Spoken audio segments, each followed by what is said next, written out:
Ooh, good evening, ladies and gentlemen, and welcome to Late Night Live number 70. What's going on, Marilyn? Hello, Mamta. Welcome to the chat. And what's going on, Gary? What up? Nice to have you in here. Woohoo! Sapphire Manga. What's going on? What's going on, Lords? Woohoo! Welcome, everybody. We got a new playlist today, made by the same person that created our regular playlist, Harris Heller, but these ones are supposed to be more, Christmas or holiday-ish themed. So we'll play with some Christmas music today. What's going on, Marilyn? Oh, yeah! So check this out, everybody. I can't wear it because I have headphones, so it doesn't fit under my headphone. Here, maybe I'll try. I won't wear it for the whole stream, but check this out. I have a Christmas fedora that came in the mail the other day.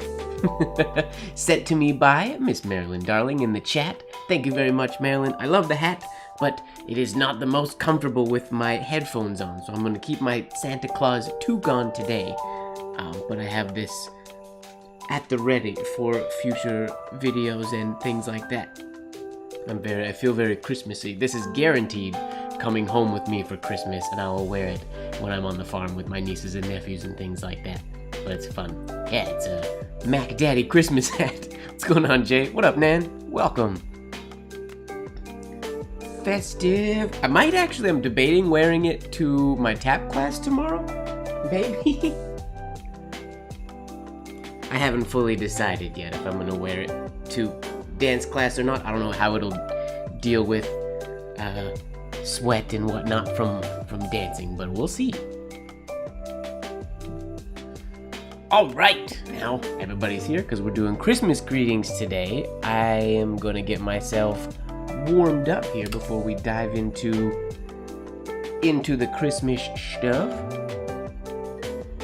A Santa pimp cane. I mean, that would just be a giant candy cane, wouldn't it? I would feel like a Christmas pimp would have that Christmas fedora, a candy cane, and then like a high collar version of Santa's jacket, maybe? That's funny. Alright, make that a little bigger so I can see it. Christmas hat, there we go.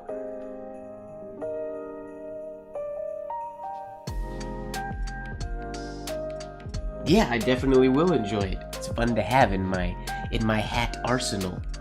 Thank you very much, Marilyn. It also came with a card. I can show you guys what else I got in the mail this week. It came with this card from Marilyn as well. Merry Christmas.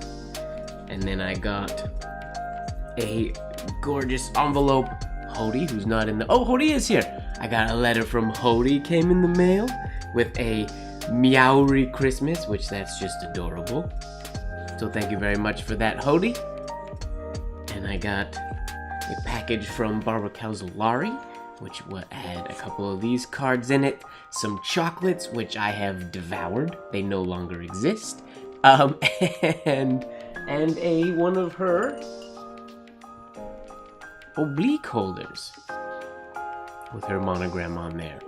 So I'm pretty sure Barbara doesn't watch these lives, but thank you very much, Barbara. It's cool to open up my post office box and get cool mail penmanship stuff.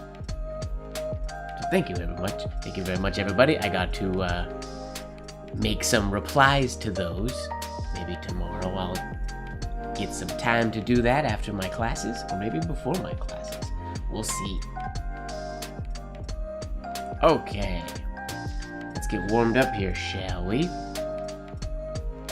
Oh, was that really fast, Hody? I don't remember when you mailed it. Hooray for fast. I don't think mail around here has been very fast lately because a lot of the roads around Vancouver flooded out. They all broke a few weeks ago. So mail and freight and things like that has been a little interesting. All right, let me get warmed up here first, and then we'll dive into our Christmas greetings. Try to replicate some, maybe try to make some of our own. We'll just have a Christmassy, what was that? I was about to say Saturday, but a Christmassy Tuesday. Ah, thank you very much. Wait, there's two Nans in here. Nan7377, and there's two Nans. Hello, Nan and Nan. Nan. For a sec, I was very confused. We have two Nans. That's fun. It was very exciting to, I feel like, see and meet Nan face to face via Zoom for the first time earlier this week. Was that earlier this week? Or was that last? No, that was Saturday. That was a while ago. Last week, I guess. Last weekend.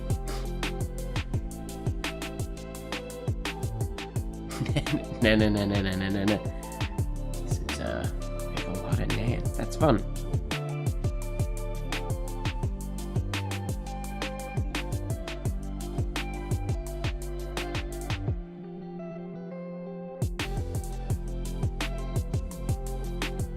For anybody who's in here that isn't aware of what we're up to tonight, we're going to be going over some of the... Oh, I just realized my focus isn't locked on my camera. 2 seconds. Actually, let me zoom in a wee bit more. And lock on the focus. There we go. We're going to be reviewing some Christmas greetings from the Business Educator. There is a PDF that I compiled that you can get in a link in the description down below here, or you can also get the link on the Discord if you're on there, so you can follow along or study it at your leisure. That was a fun presentation. I'm glad I did that. It was a good time. Am I gonna wear the Christmas hat until Christmas? I usually wear... Around this time of year, I wear the fuzzy hat I wore last week pretty much every day when I leave the house. But now I will likely start, depending on how I feel, I'll wear either the fuzzy hat or this Christmas hat. I'll probably wear these because they cover my ears, so I probably won't wear the Christmas fedora just for the sake of warmth. I maybe I'll wear this toque for my class tomorrow. I gotta decide that later. I'll decide that tomorrow. Alright. I feel like we're getting warmed up here. The arm feels like it's gonna be happy today. Hopefully it is. We'll see.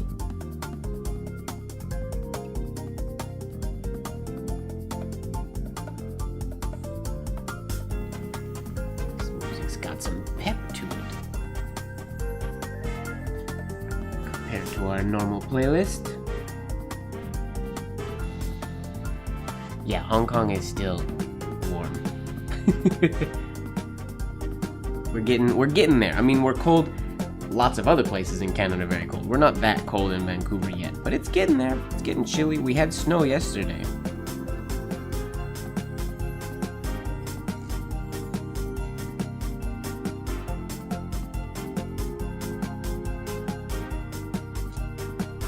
We definitely had snow yesterday. It didn't last very long, but we definitely had some.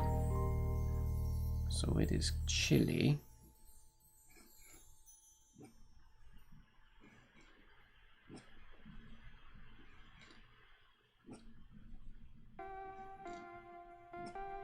Ooh, let's hit that bass line. How about? I had a bad habit of dropping my stems way below the bass line and sort of disregarding where my bass line's supposed to be, because I've been going by feel rather than by getting the where I hit perfect, and that's not always the best idea. What's going on, Zach? Santa's pen. Oh, sweet. That sounds like a great idea. What up, Rose? Welcome, welcome. Alright. A few more stems and then we'll dive into it.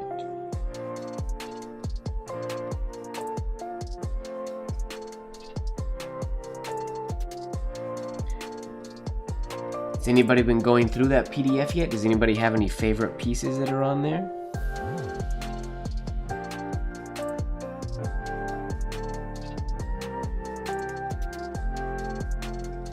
There we go. Feeling consistent. How cold does it get when it's cold in Dubai? Like, does Dubai actually get even cold? What is cold in Dubai?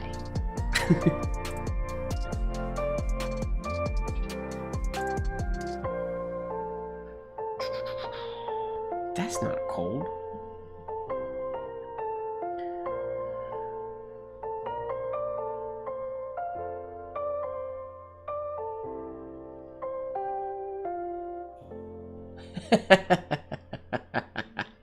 Michigan summer is winter. Okay, so you guys don't...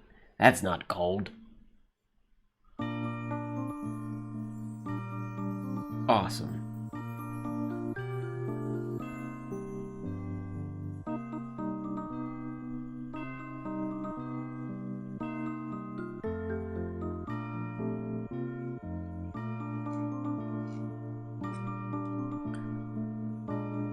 Smooth ovals.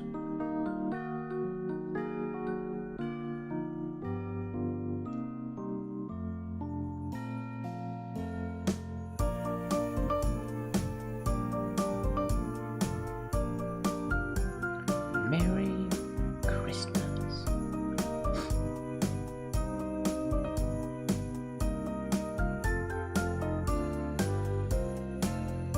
Page 6 of the PDF. Which one is page 6? I have it loaded on my phone here so I can check it as we're going. Yeah, page 6, that's one of the ones that I really want to try to tackle tonight. We'll see if I can do it or not. I feel like it's gonna be quite complicated, but I really want to figure it out. Oh, Mamta's in Dubai as well.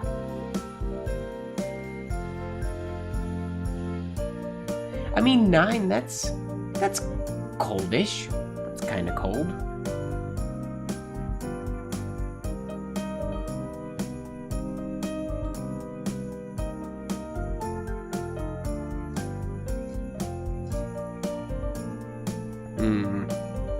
Oh, I went down to the wrong baseline.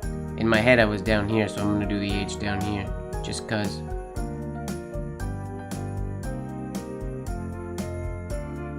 We'll call it artistic choices. Also known as Mike messed up.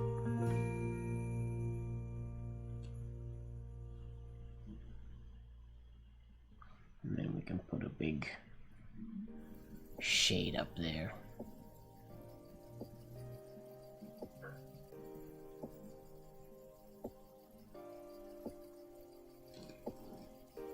Like so. Merry Christmas. Alright. Let's dive into our PDF here. Yeah, we're Christmassy today. The music is kinda Christmassy. I tried to get it on the Christmassy side of things. I can't decide where I want this ball to go. I think I prefer it over there. Maybe? I can't decide. That side? To the back? All over the place? Oh, I need a haircut.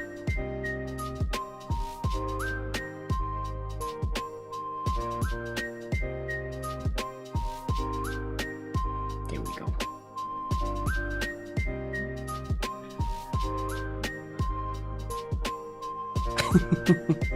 I mean, man, sometimes you gotta roll with it. When you get some mistakes, you gotta turn it into something.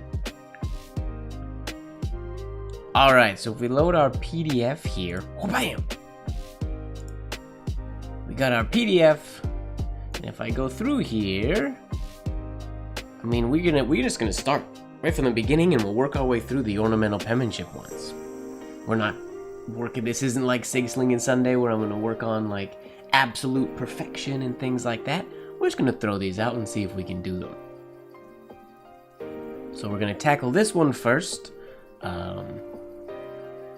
So let's do it.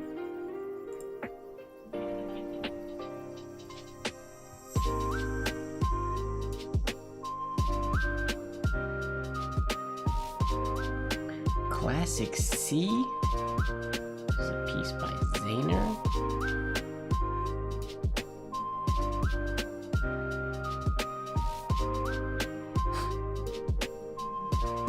I'm gonna do the C first, starting below the baseline. I'm gonna try to get that little accent shade on the top left.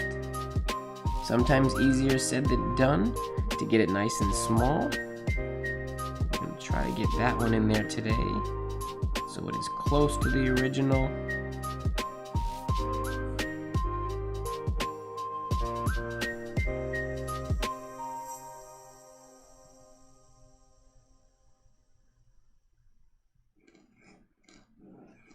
Ooh, that is not a nice shade. We're gonna give that another shot. That is not a very nicely shaped letter. Let's try again.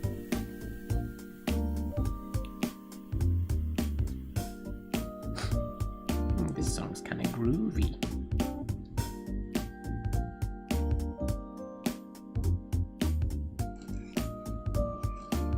That's better.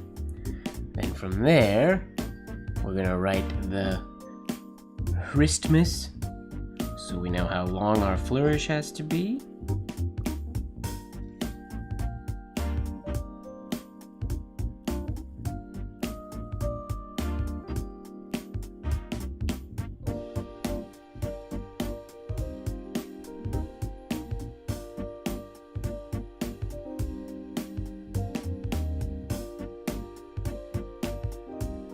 We have a compound curve ending like so.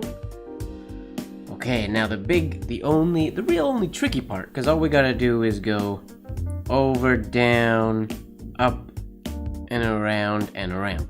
The big one is on that coming from over here. We have to loop it so we cross that T. It's gonna be our challenge for this one. I'm not too worried about where I cross, like he crossed through the second hump of the M, and right through the S, and then the end here. If we were doing Sig Slinging, I'd be a little more particular about that stuff, but I'm not gonna worry too much about that. Wait, there's a Satvic and a Satwick? What? Did I miss something? Is there another Satvic?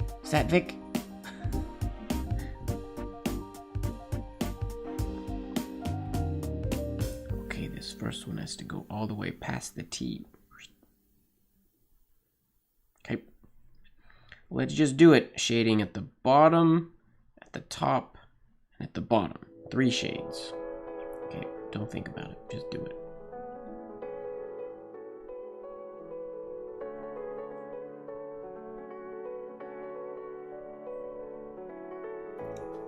Oh, and I got my nib dug in right when I got started. Whoopsies. Lighten up.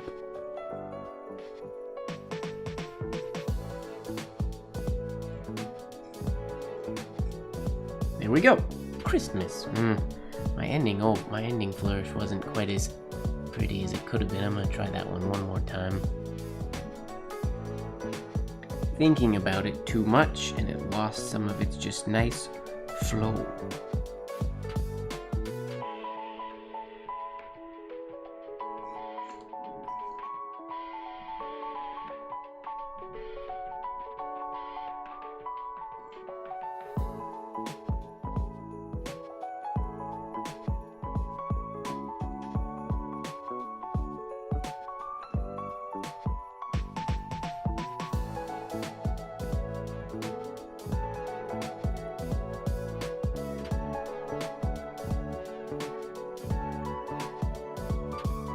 Okay, let's try to get a little bit more flow in this one. What's going on, Brawlin?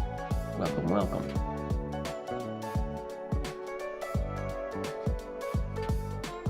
There was a lot of people in the Iampith study hall thing. That was really cool. That was fun. I really hope they do more of those.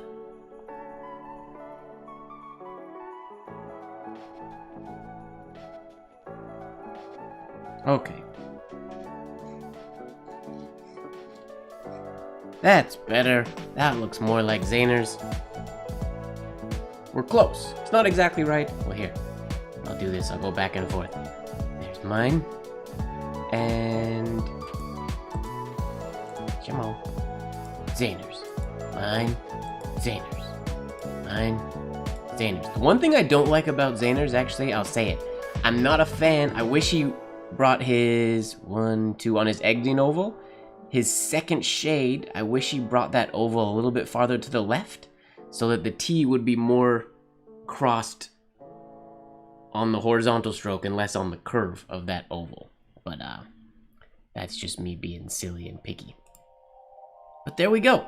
There's number 1, Christmas by CP Zayner. Moving forward, what do we got next? What's page 2 look like? Page 2 we got Christmas Greetings by E.A. Lupford with, this has got to be like Lupford's favorite ending flourish, which it's not technically an ending flourish on this one because he's got it going on the G rather than on the S, but he used this one a lot. I mean, many penmen used it a lot, but Lupford used it quite a bit. Interesting one here, a variation of the G that I've seen a lot, but I've never actually done, and that's the loop of the G stays above the bass line, and then the descender goes below the bass line, so he doesn't bring his first downstroke from the little accent shade all the way to the bass line with this variation. It's like I'll demonstrate, but it feels like it's sort of between the two variations. So here, I'll show you what I mean by that so I don't sound like I'm just all gibberish today. So the traditional G that we know is this one, which keeps this little loop, stays obviously above the bass line, doesn't even come close to the bass line. It can come lower than the way I did it, but... and then there's the variation with the descender,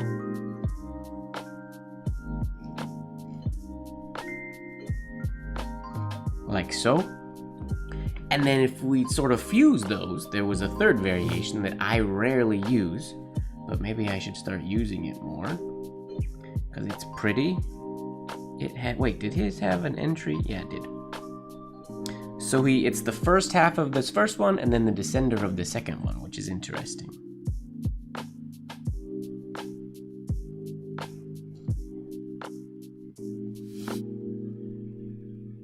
It's weird for me because, as you can see, I brought this down to the baseline, which is not supposed to.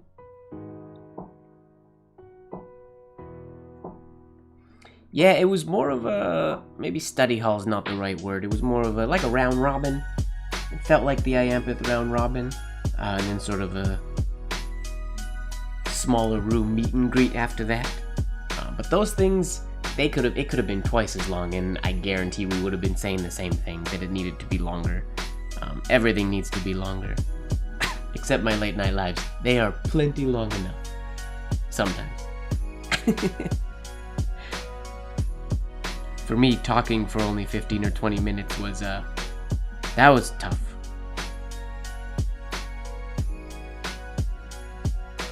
Yeah, like, that's such a weird, I don't know, that's not a very well executed thing for me, but it's an interesting form, but we gotta try to get it right for this one. I gotta try to keep my shades so it looks more like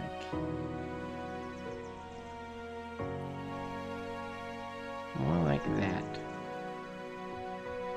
So we have the bowl going out to the right a little bit. We'll try to do that at speed.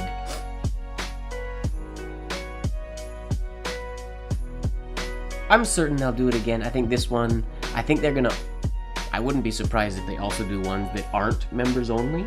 I think this was sort of a testing the waters to see what it's like. And I think everybody seemed to really enjoy it. I wasn't sure if people were going to be super into what I was talking about and what I was demonstrating. I was ready to actually do what we're doing today during the session, but it just wasn't long enough. I talked too much. I'm really glad that Suzanne gave her ratios for Pearl X, because I never get those ratios right. And there's very little information on, like, there's a lot of information on mixing it, but it's different just watching somebody do it. All right, here we go. Let's do this one here. Make my screen bigger.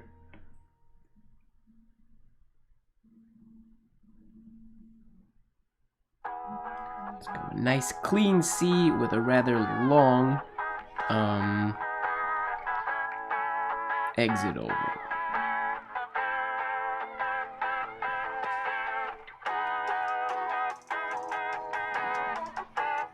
Like so. Let me get to Christmas.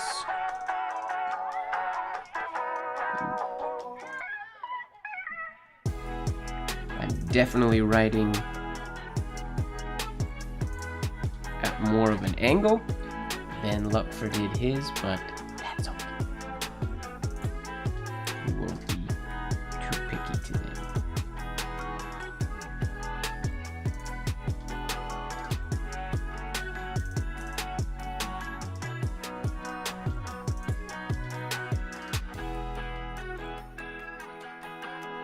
I'm also shading much harder, much heavier than I normally should, I suppose. Or than he does. Notice his cross of his T is almost at an upward angle, a little bit. It's not exactly flat.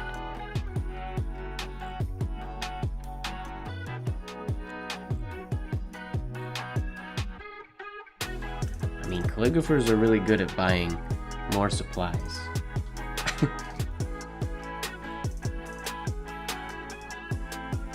Okay, G into the R. Now I could stop after the descender of this G and then go into the R from there, but I think I want to try to go in one swoop to do the whole thing. Try to make my descender the same length as the ending oval of the, oh, this needs it. There we go. Of the C. Where does it come down to? It comes down to about there. About the X height. Okay. Yes, true. Supplies are bad for saving money.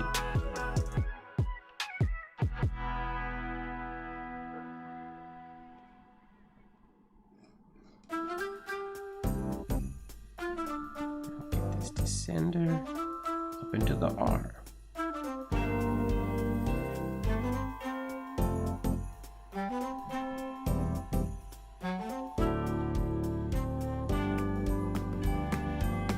Season greet.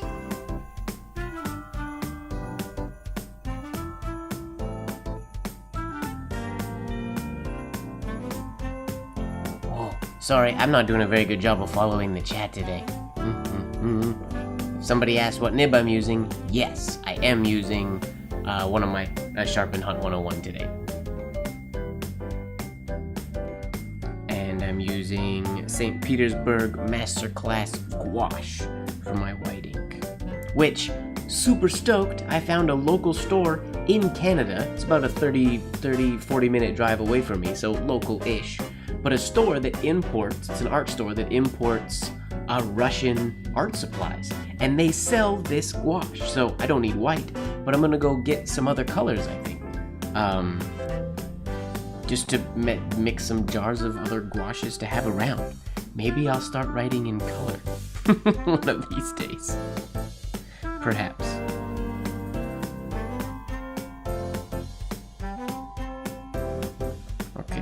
Leave that G for now. Finish the S. Give it an exit.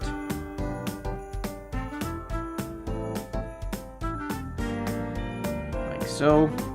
Oh, and then he signed his with a little L right here, which I didn't actually see the first time I saw this. The tiniest little capital L. And then we try to get this crossing of the T to match the first one. A little more angled, but that's okay. Now this G, we'll get this exit stroke. Zoom in ever so slightly.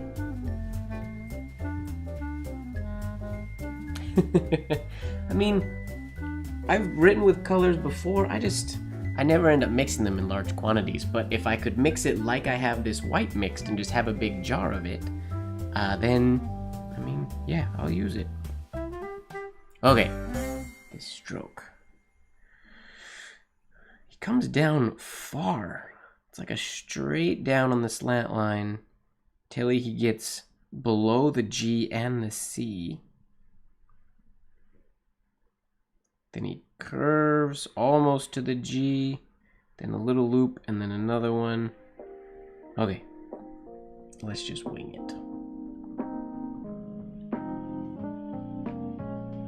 it. I should do this with, like, should I use? Decide if I should use pole arm or stick to forearm. What feels more comfortable? I think I'm gonna go whole arm for this one. Raise my chair a little bit. Sharpened 101, that's where it's at. I am a fan. Okay, here we go.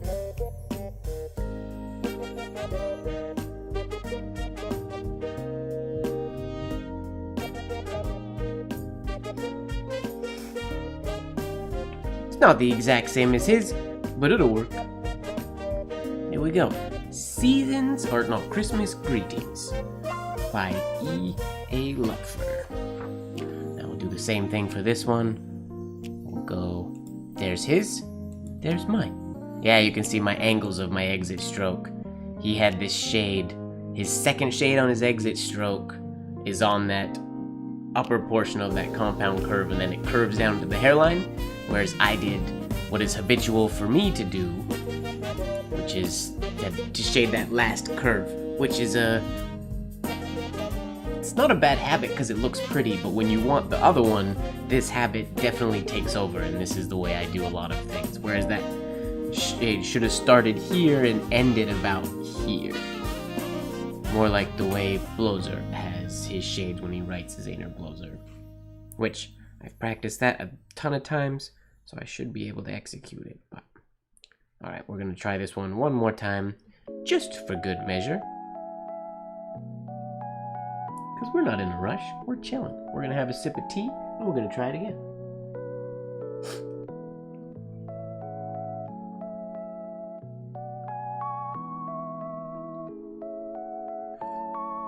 Some of the principles are like perfect, and some of them are a little on the stiffer side, so it depends which one you happen to have. My current batch of principles, some of them are a little bit stiffer, so I've been leaning towards the Hunt 101 more and more lately.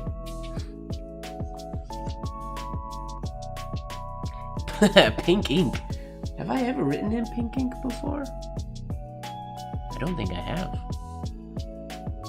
Maybe I can write in pink ink. I'll get some... Well, if I get some red gouache, I can combine my red and white gouaches to make some pink ink. I've done pink foil before, but I don't think I've done pink ink. Alright, take 2.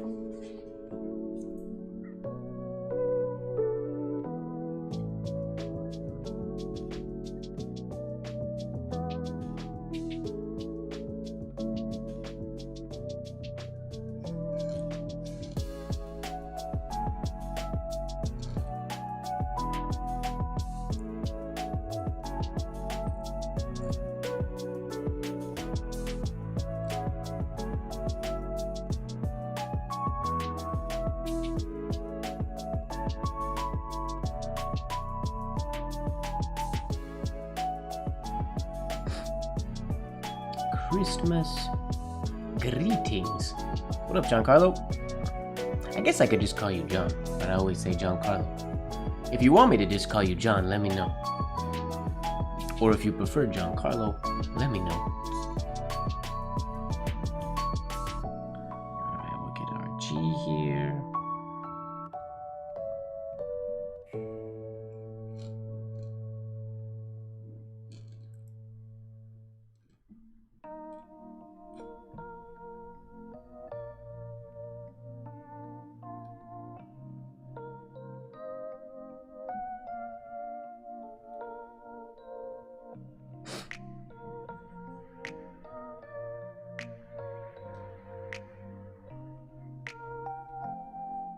Little snag on that little oval.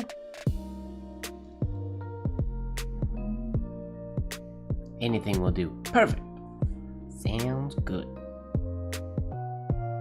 Okay, take 2 on this exit stroke. Seeing if we can get that second shade placed where we want it.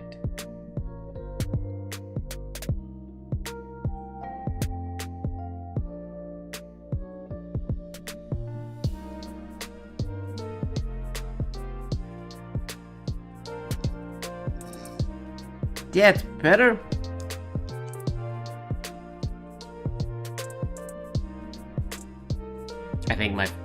I wish I could have the first shade of this one and the second shade of this one, and I'd be happier. But there we go. I'm happy with that. We can move to the next one.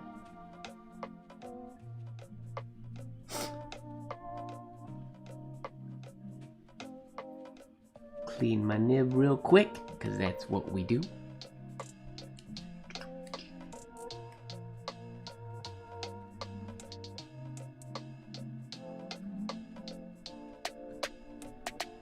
That is a lot of inks.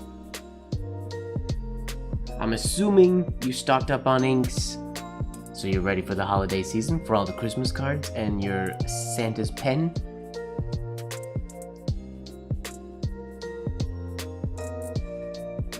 Or you just needed to stock up and you went full out. Alright. Let's check our next one, shall we? Ah! Okay, this is gonna take some work, this one. Compliments of the season. This is, I think, my favorite of the whole PDF. By A.D. Taylor. No, sorry, by H.L. Darner.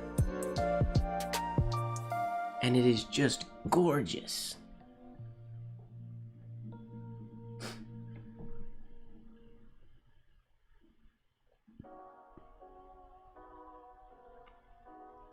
Well, Marilyn, that's... As a fountain pen person, you're just, you're living that fountain pen person legacy. Stigma? I don't know what the proper word is. Fountain pen people always have a ton of inks. Okay, Okay. I'm excited to write this of. I saw somebody, I can't remember who, I saw somebody on Instagram replicated this one on their iPad, which was very nice. Okay. Let's get into it. Compliments of the season. Well played, Nan.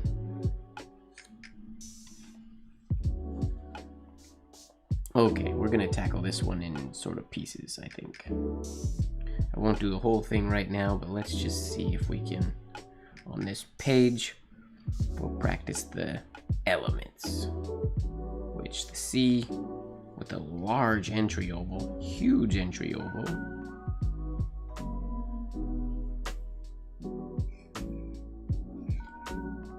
Oh, whoops, and it has to go below the baseline. That's one thing I'm gonna have to remember. Yeah, the crossing of the T into the S is, I mean, it's pretty awesome in this piece. It just looks so gorgeous. It's beautiful. Okay, cross this one below the baseline.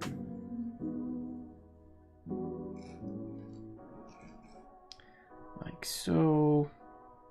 I mean, I don't know, I kind of made my baseline off of a baseline on my paper, but then he shades this P. His shades are very big.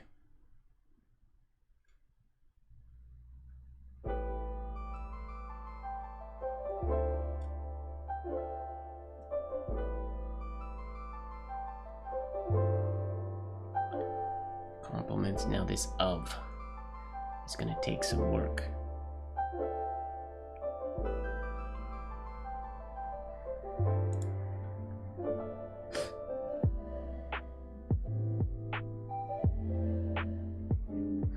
The most beautiful of I think I have ever seen.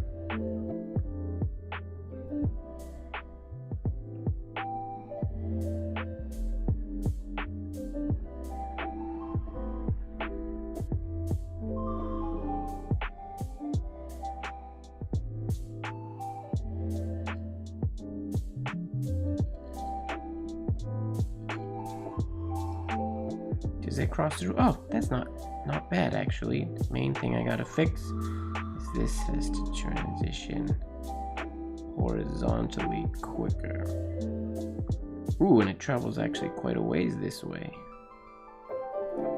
Weird.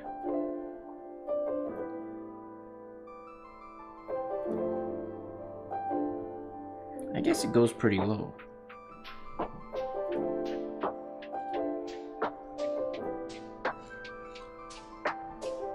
And this is symmetrical. Could easily be turned into a swan with a shade on that downstroke. Okay.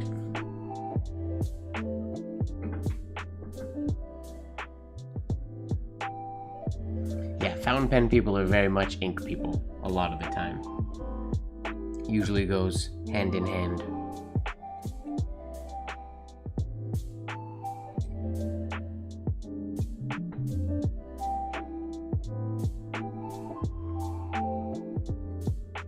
Okay, we'll get a new sheet of paper.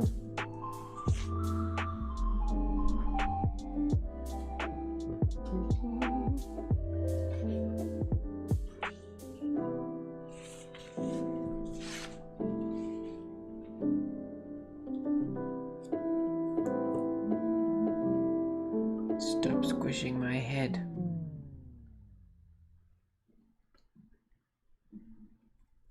There we go.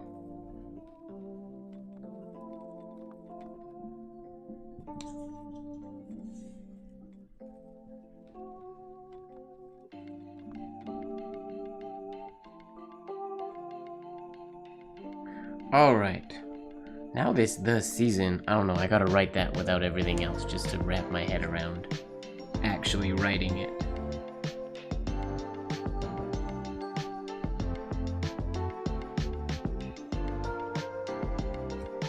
Ooh, too long.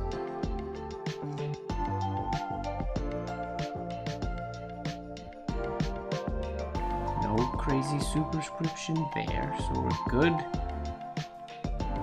Oh, now we gotta, yeah, we'll go straight from here.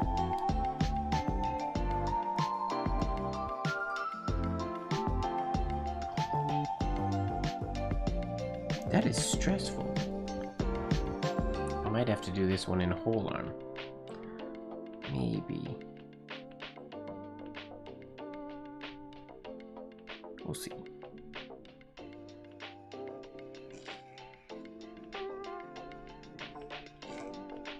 Okay, so for one thing, my spacing is way off. This has to drop way more down here. Wait, no, this would be even, finish about there. I gotta drop below that baseline. Wow.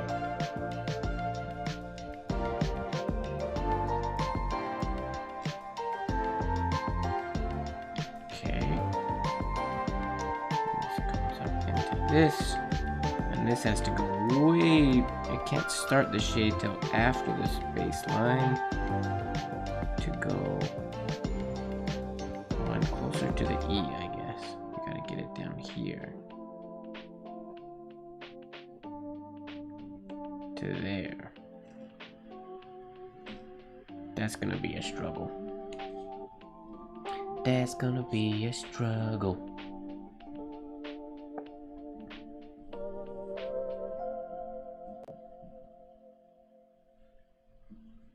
Go into whole arm.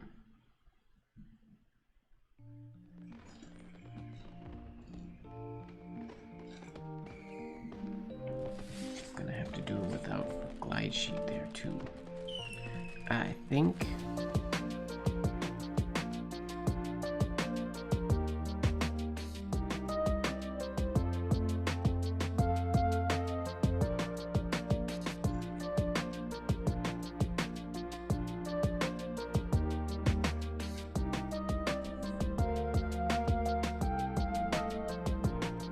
This looks messy.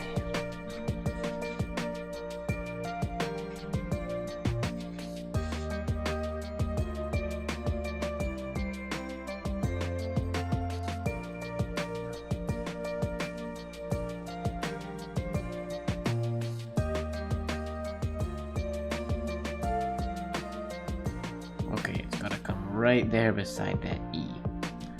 Okay, okay.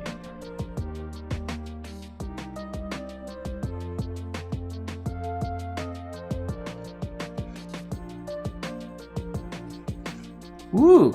That wasn't too bad. I mean, my shade is way too small, but... Oh, and we didn't leave quite enough room for season. But, it's a start. Jeez, that shade is huge.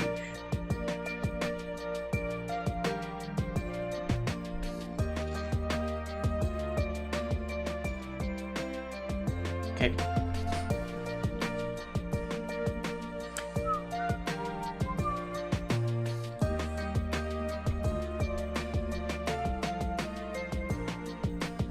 Again.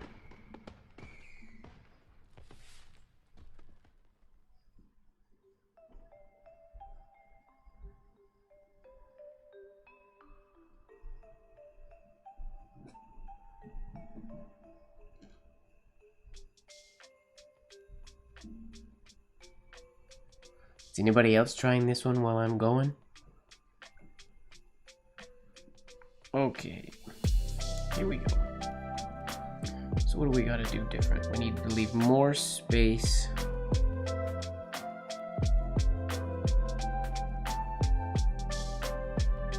For season. Okay.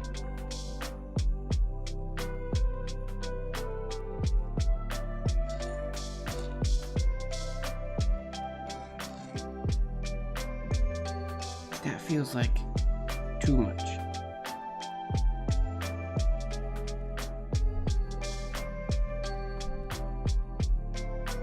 I mean, that's the right space. He wrote really condensed though. So I made this. This is all the right size. And then I just went way too big here, so I can shrink that smaller.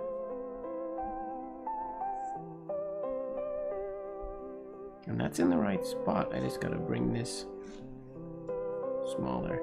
And maybe lower? So it just goes... I guess it's the same height as the T. Just to there.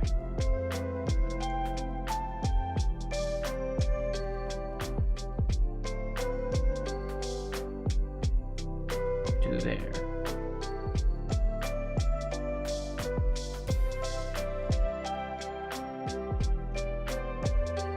Okay.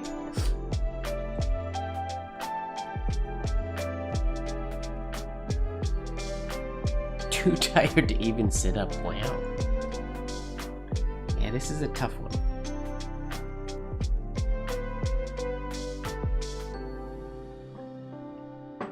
And I feel like that Christmas or that Merry Xmas one is going to be even harder than this one. Maybe.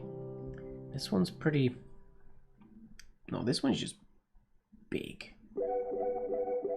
We'll see. Okay.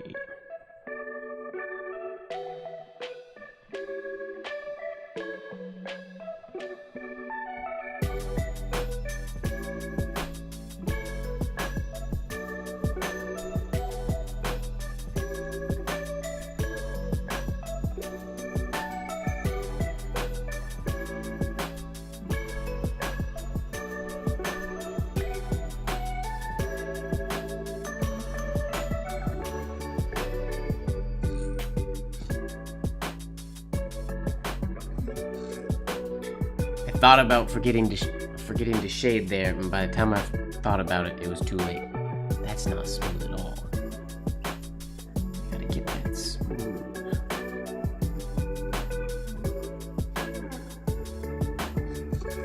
Like that. Needs to be smooth. Okay. Too many loops. No such thing. That's silly talk.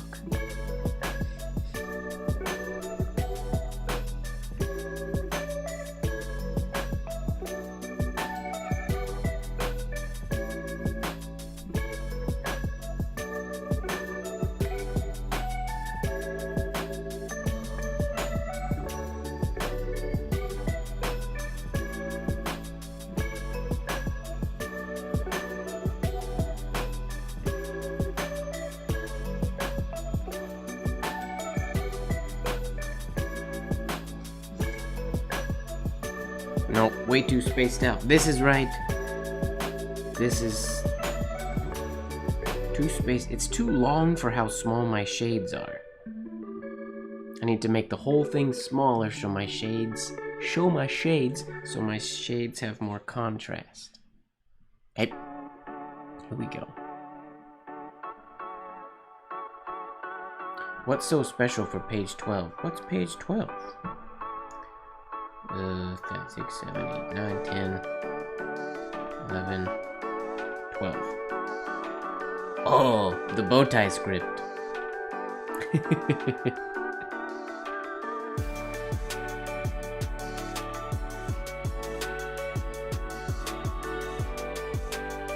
I mean, page 12, it's not the best executed piece. There's nothing terribly special about it. It's an interesting version of like a needle stitch type script. He made it so it almost looks like each letter has like a bow tied around it. So I call it bow tie script. It's not what it's actually called. I don't know if it actually has a name or not.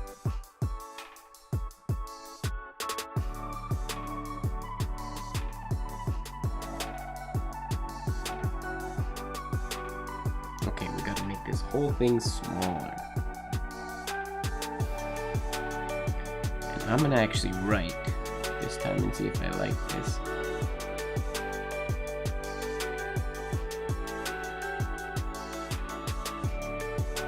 That might help me. Well, it gives me a target to aim for when I'm coming down. I might miss it, but I have a target now, which feels nice. Right there.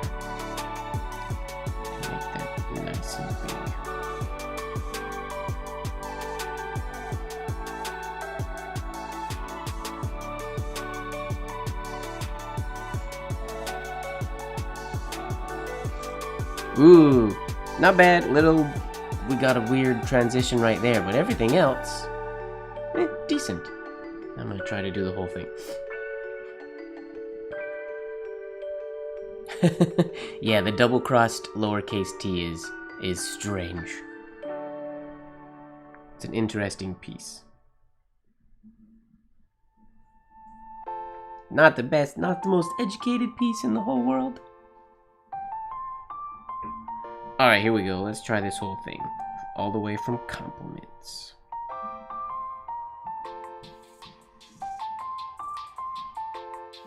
Okay, this entry oval has to go all the way to the baseline.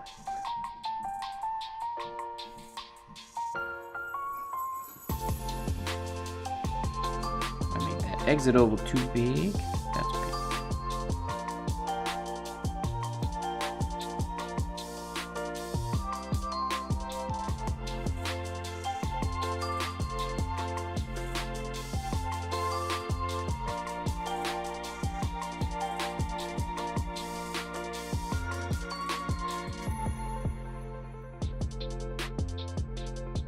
Oh, I guess he also uses, yeah, the F is crossing the T. I didn't realize that. That's cool.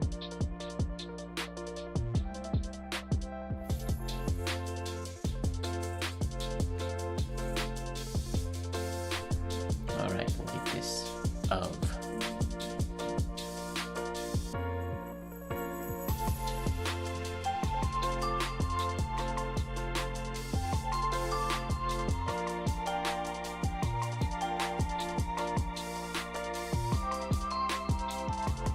Oh, I shouldn't have stopped there. That was a bad idea.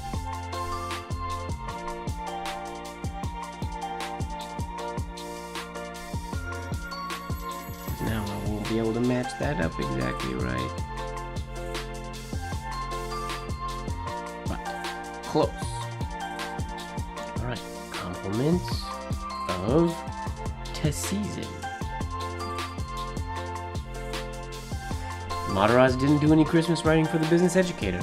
I didn't choose the samples in this PDF based on pieces that I thought were good or not good or that I wanted to be in there. They're just every Christmas piece I found. There's bound to be some that aren't in there, but there are none by Mataraz in there. There are 2 other Christmas greetings in the Iampith scrapbook number 1 that are actually ink specimens that you can see. In those scrapbooks. I can't remember exactly what pages, but if you want to find more Christmas ones, a lot of the scrapbooks kind of have them scattered throughout.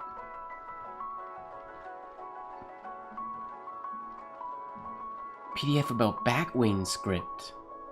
I don't know. Did somebody make a PDF about Batwing? I don't think I've ever made a PDF about Batwing script. Have I? If I have, I don't remember. Have I? Where are we starting this right there? Okay.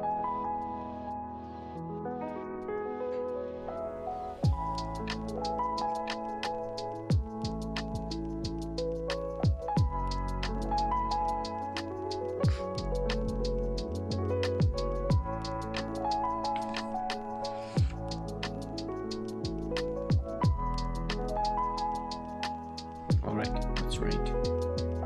Ease in.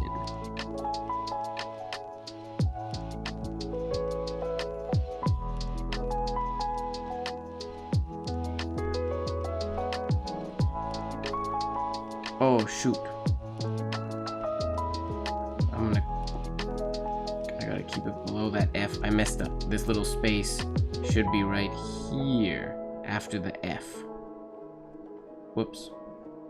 There's gonna be some misalignment going on, but it's okay, we'll do it anyways.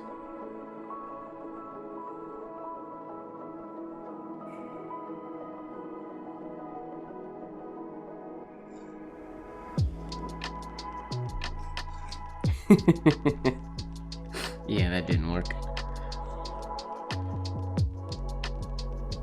Gotta get that one more round.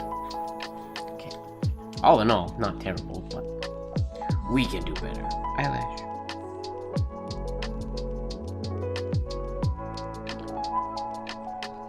Alright.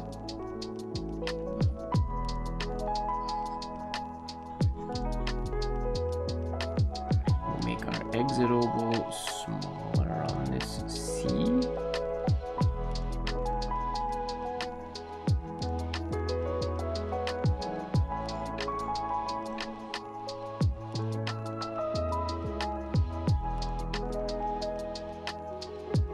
That might have been too small.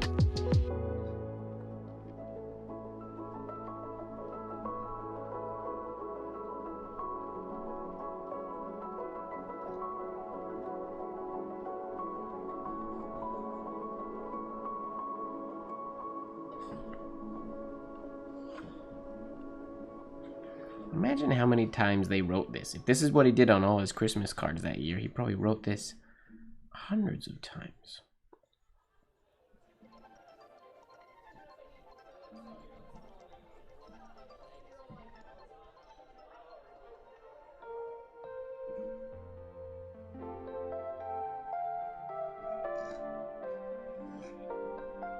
I don't think I did my of quite as pretty that time. It's a weird place to... I don't know what to do with my arm yet when I do that.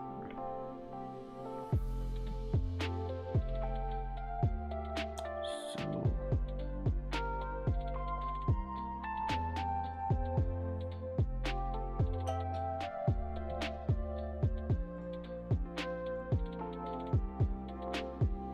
that line will come right there.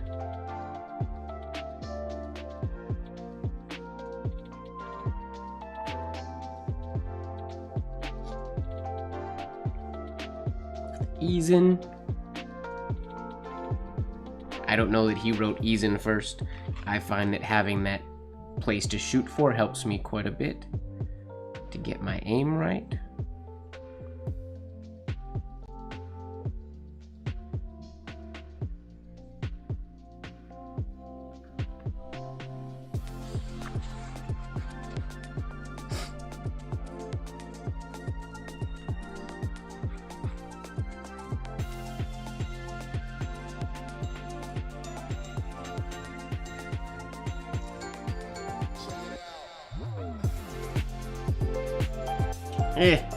Not bad. My S isn't nearly as nice as his, but that's close. Ending of the C is supposed to come down into this crossing of the T. We're close though.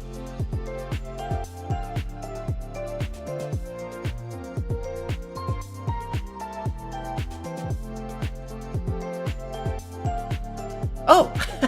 What's going on, Tony? When I first, I read Warm Regards from Kansas City, but I misread, and your fan, Tony. I thought you were saying hi to Tony, so I was looking through the chat to see, I was going to say, is Tony here? Because I totally misread your message. What's going on, Tony? Welcome. Welcome, welcome. I see you've been writing a heck of a lot of cards in general, but cards and Christmas cards, that's awesome. Alright, I'm going to try this one more time because it was fun. And I want to do a better job. Wait, I need to get... We're going to try this one on a new sheet of paper. I thinks.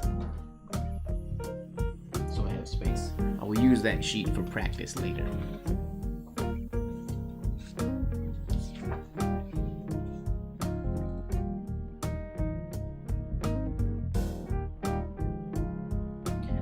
There's quite a bit of... If you're looking for Mataraz's Batwing, take a look around the time that Mataraz passed away. When the Business Educator was around the time that he passed away, they posted a lot of samples of his work. So that's when a lot of the Batwing stuff sort of gets posted in the Business Educator. There were quite a bunch of examples of it. I have pulled some for study and whatnot, but I haven't made a PDF of it. I don't think. Okay, here we go. Gotta get this exit of this C correct. We haven't managed to yet. It's gotta be big, but flat.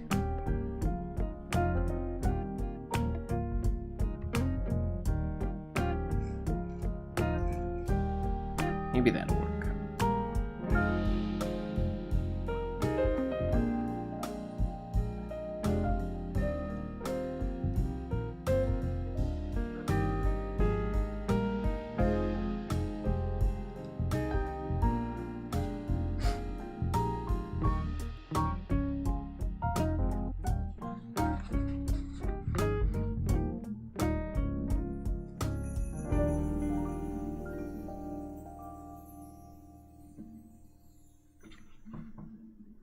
I still don't know.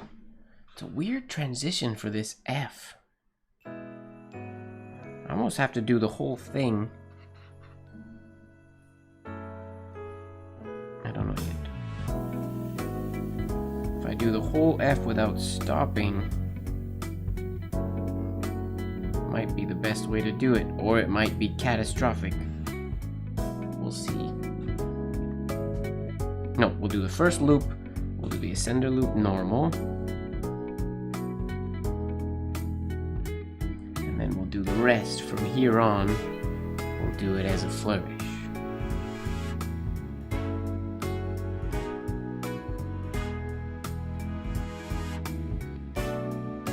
Yeah, that's maybe the worst one yet. Still not terrible, but I can't nail that. It just feels awkward. I guess it's something I just gotta get used to.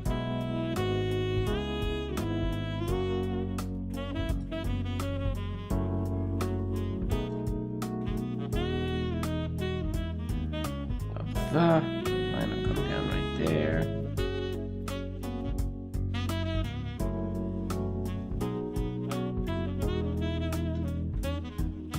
If we nail it, cool. If we don't, we'll move on anyways. What's going on? Oh, there we go. What up, Lurker James, if you're out there? He probably is. He usually is.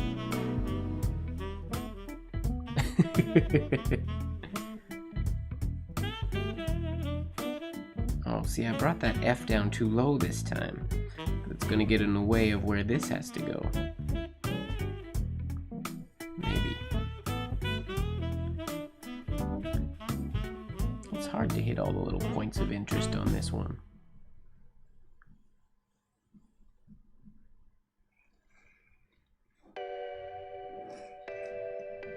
We'll call that good for now. I think I like the last one I did better, but this, it works. This didn't go through the C like it was supposed to, and this was supposed to go under the F, but it cut through, so it still looks okay. This is too ovoid, not round enough. This little loop should be at the slant angle.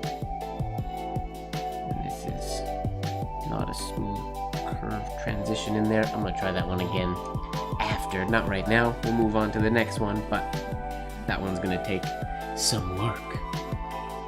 Thank you very much for your compliments. I do appreciate that. Okay, next up, bring the PDF back for you guys. Next up we have Holiday Greetings by E.A. Lupford, I believe. Is this one by Lupford? What page are we on? Page 5. 2, 3, 4. Yep, Lupford. From volume 20, page 191.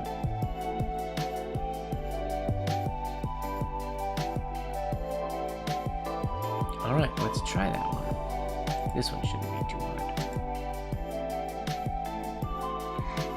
Connecting the capitals vertically like this is I like to do it quite a bit. I say one of my favorite things. It's something that I like to do quite often.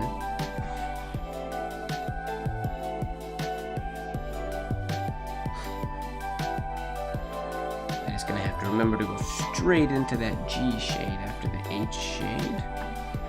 I'm gonna need a good deal of movement for this one to hit them both. Do our H first.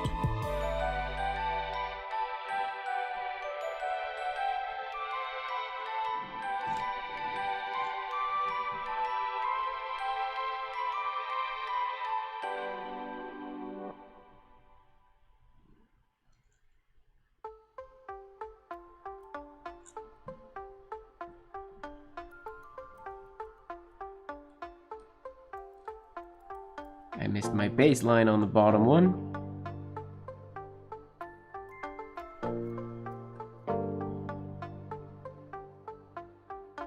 That's okay. Doing this backwards.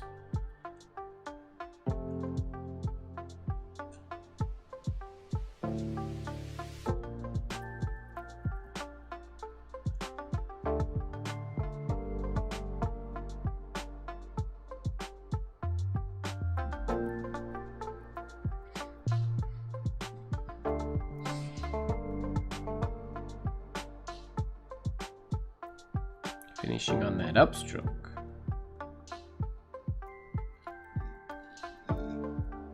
Whoa, not a very nice flourish at the end there. We'll try that one again.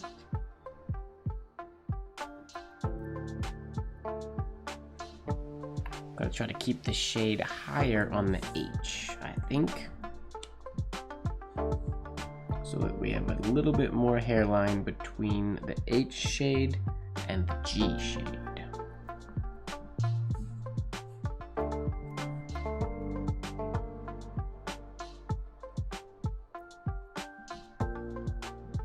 Wait, where does my G end?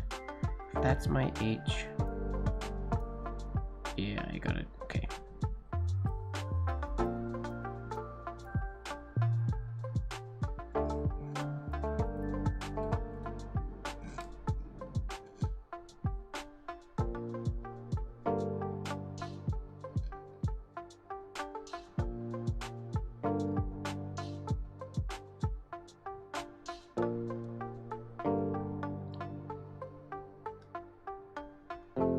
This one doesn't look that great. Throwaway attempt.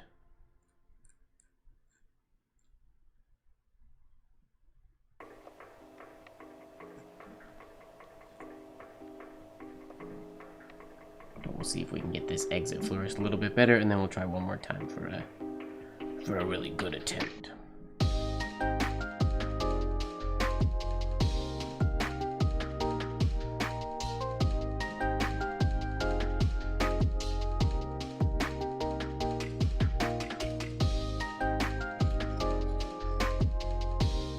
A little better. Not a very big shade.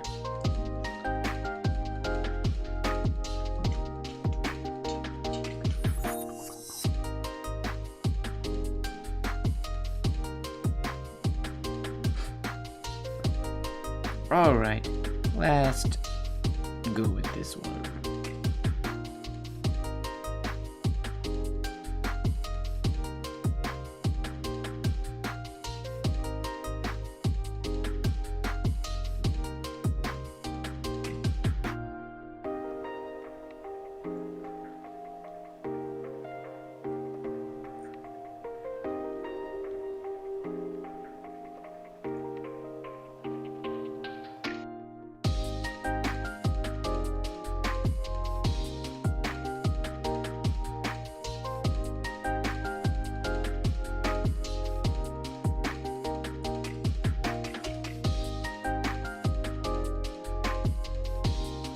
That one's a fun one. This is one that I would definitely use for holiday cards because it would be quite quick, well, it's short, quite quick to just execute a bunch of them for a bunch of cards with relative ease.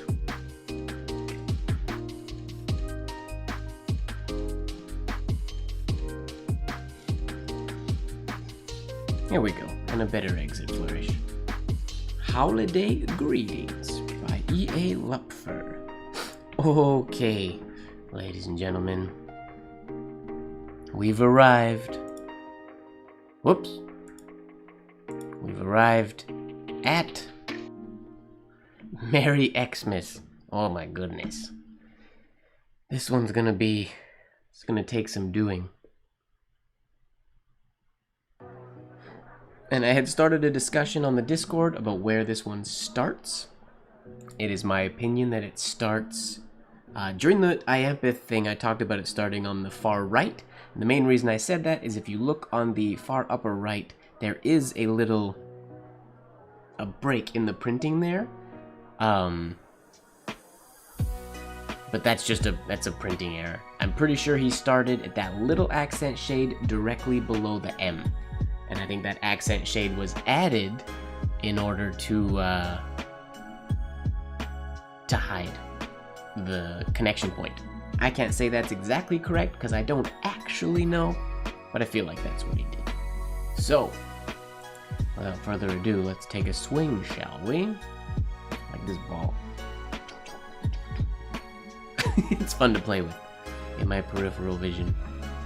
Okay. Okay.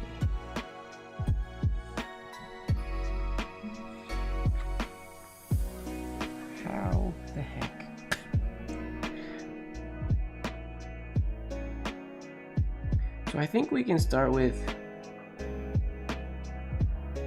Yeah, we're gonna start with, well, first things first. This one's gonna be terribly messy, but whatever. We're not worried about making a mess. We start with Mary. Double loop into the stem. Okay.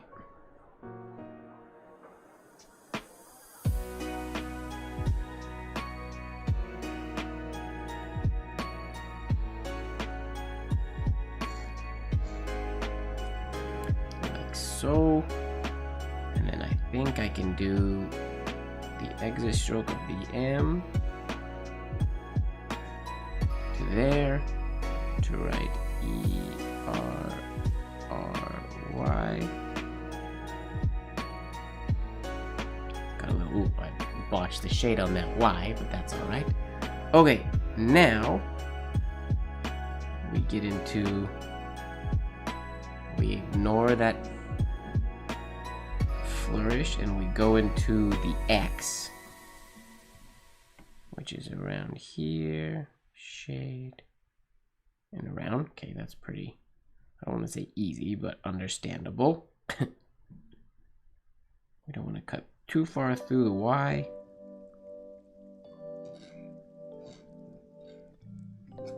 Like so, ish.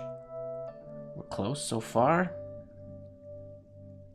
Now, this is where things become, well, problematic. Now we have to go...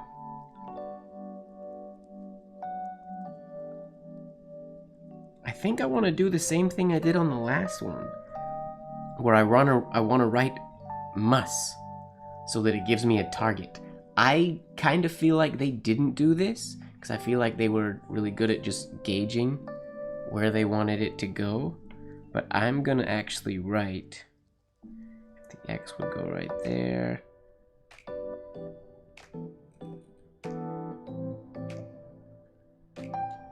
I'm going to write mas. So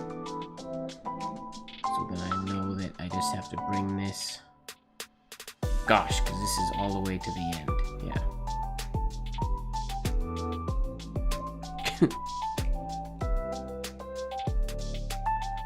Loop. Well, for one thing, I didn't bring this nearly far enough this way. This should be over here, so that I can loop it under the airy, under the X, bring it around. Wow, bring it around to get the X, then bring it just beyond the S with a shade, and then a compound curve. Oh my goodness. There is a 1 in, no, there's like a 0% chance that I can hit this the first try.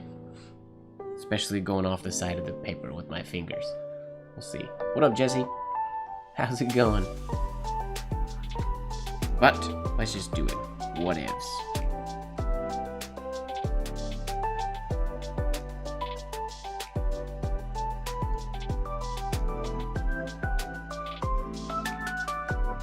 Okay, that's the idea. Wait, I guess I wonder if I should have done this one earlier. That one. Like, oh, and then that was supposed to be shaded ever so slightly, and then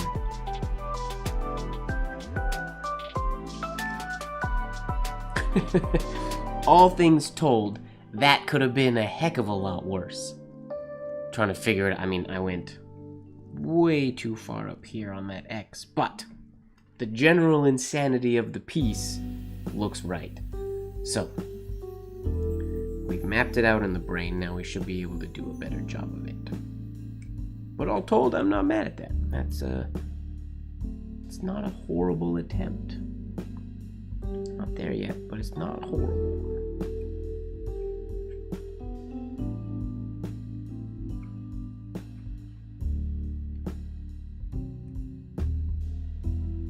If the shaded stroke under the X gets a bit higher, do you mean this one?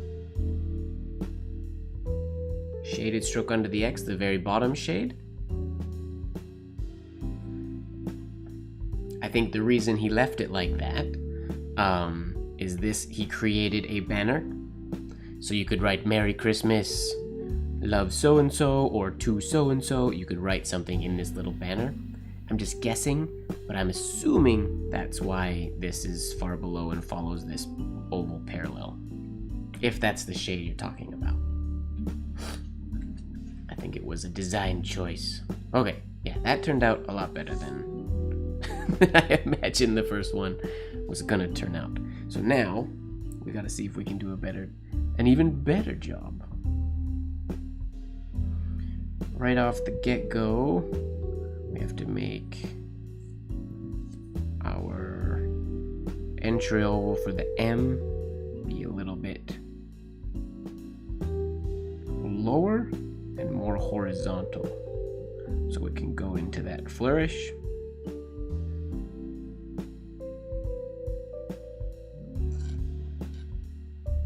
Whoa, I got an air hairline there by accident. That's okay. Still a practice piece. Oh, the top of the X. Oh, I get what you're saying. Yeah, that could be dropped down a little bit.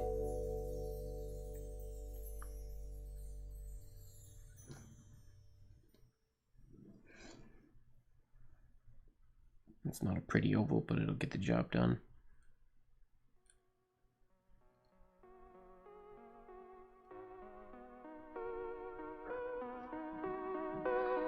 Mary.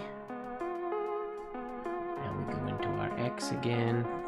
And just pretend that that wasn't an airline. No, thank you very much, Gary. Thank you, thank you. It's such a cool design.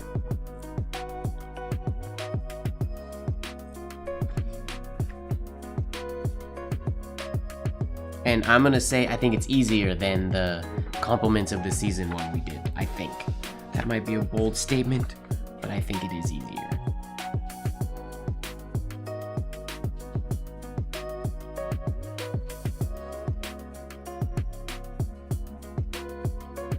Okay, here we go.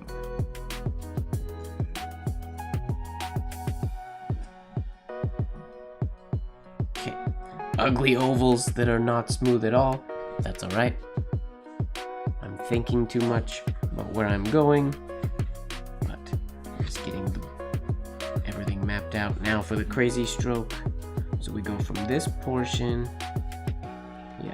Oh wait, I'm gonna write mas first.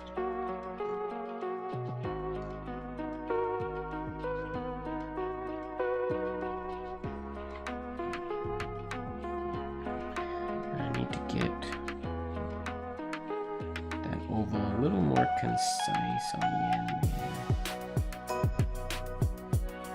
Oh no, but it has to go all the way up.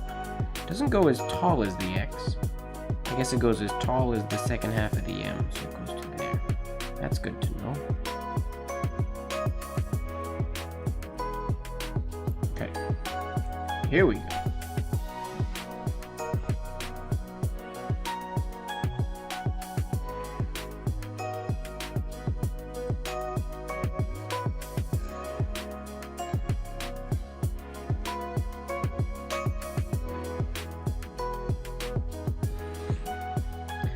Way too far. I went way too low, which means I dropped these too low.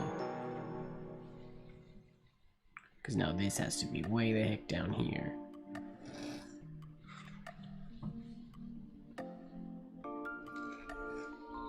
What? Ugly ovals. Horrible ugly ovals. Whoops. But that's, again, that's the idea. I just get way too... I don't know why I make this oval so big. I guess I gotta make that more of a circle and less of an oval so that I can get the height, but I don't need that much length. And also I gotta tuck these up higher. I guess this one comes down pretty low, but then it comes from there and then stays higher. I was gonna say to follow this line parallel, but this line's not here when we do this stroke. So we just have to keep it closer to the mas that going. And then we're good. I'm impressed that I pretty much hit the X both times, which I don't get that half the time when I just do a regular X minus all the crazy flourishes and stuff. Let's try this one a couple more times. This one's fun.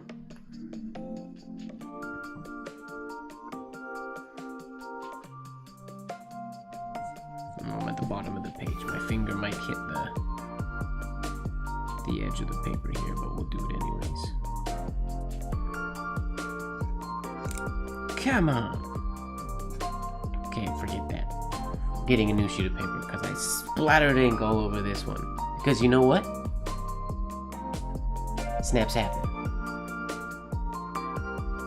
I really gotta make that shirt so I can be like, snaps happen when that happens. I feel like I'm just talking and entertaining myself today. Sorry.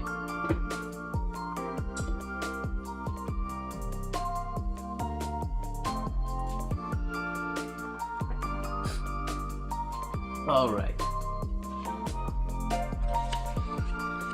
I've gotten a few little snaps or nib catches today. Yeah, this one's a bit of a challenge. Well, there's a bunch of fibers in there right now. Let me see if one of those little nib snaps that I got earlier, I might not be quite aligned right. Aha! As I thought. My right tine is lower than the left tine, which is not a good thing. These are those little corrections that literally take just a couple seconds and hardly any pressure to fix them. A nib will go out of alignment so easy because it's very flexible metal. But to get it back in, you just push it just a little bit and it gets back in alignment, but then in a few minutes, or if I get another nib snap, it might go out of alignment again, but it takes 2 seconds to fix. So grab yourself a loop if you don't have one. Get a good loop so you can look through and just do a really quick alignment with your fingernails. Nothing technical, nothing complicated, just a really quick bend back straight so that you don't get so you don't get as many nib snaps, because nobody likes nib snaps. Or maybe some people do, but I don't. Okay, here we go. Let's do this good this time. How about? Deal? Deal.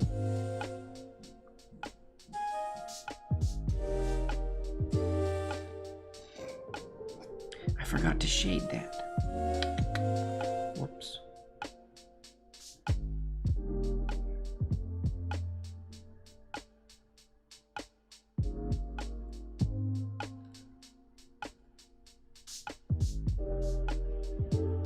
I should try to match my lowercase letters to his one of these times. I haven't been doing that. Okay, now we want this to go no lower.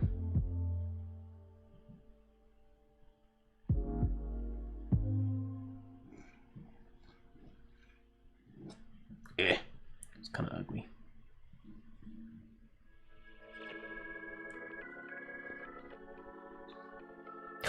True. Pollock would definitely be a fan of, yeah, he'd be living in Snap City all day long.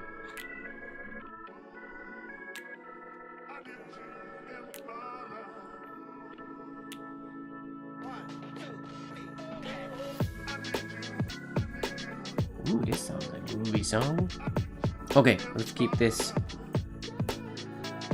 So this has to go here. Closer up there. Yeah, okay. No problem. We can do that.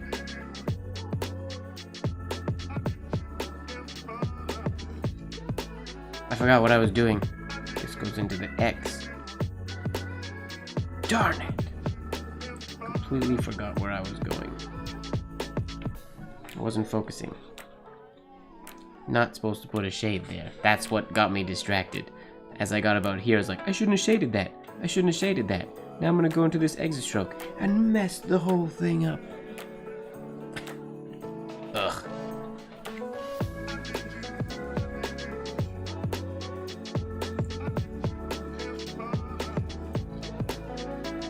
That needs to have more flow to it.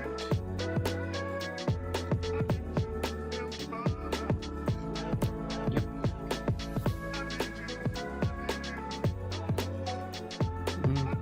This is quite small.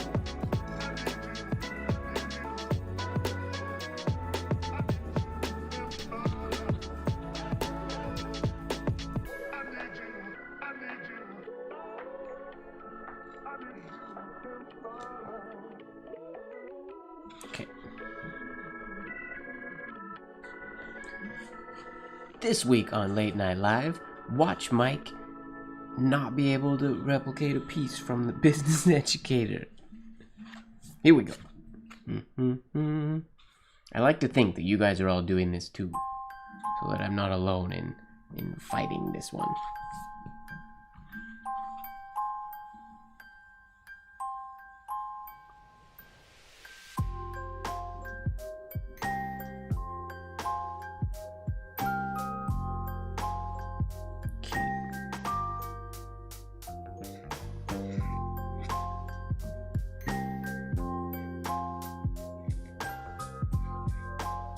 Yeah.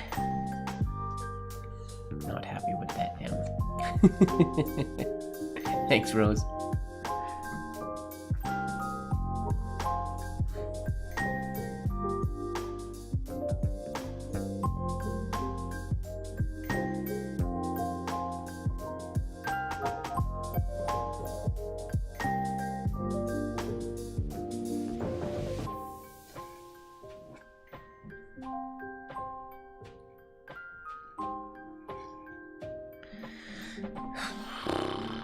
My letters just look like garbage all of a sudden.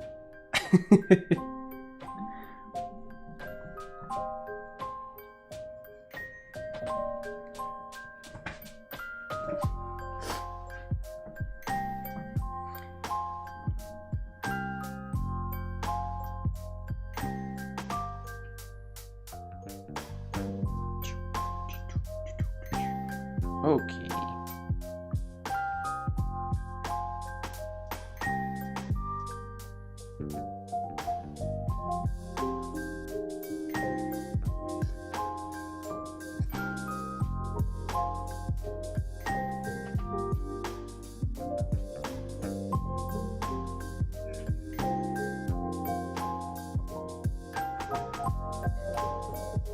That's a better size.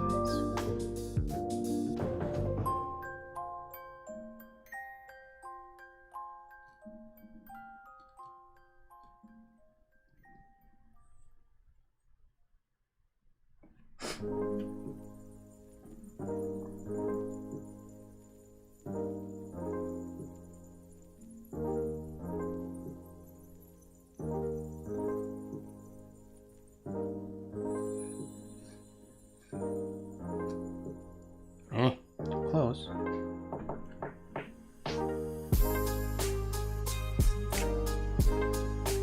Okay.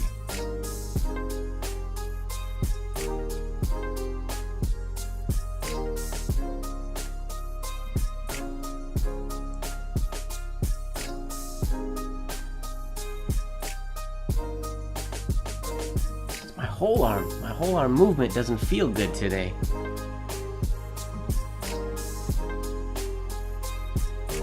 Can I do this in whole arm? Or in forearm? I don't know if I can. Maybe I'll try.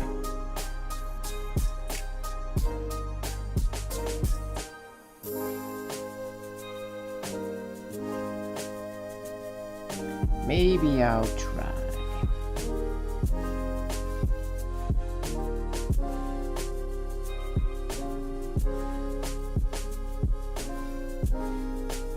Not gonna work.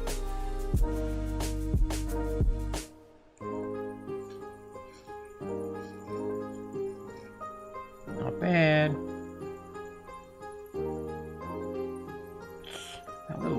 bubbly in there.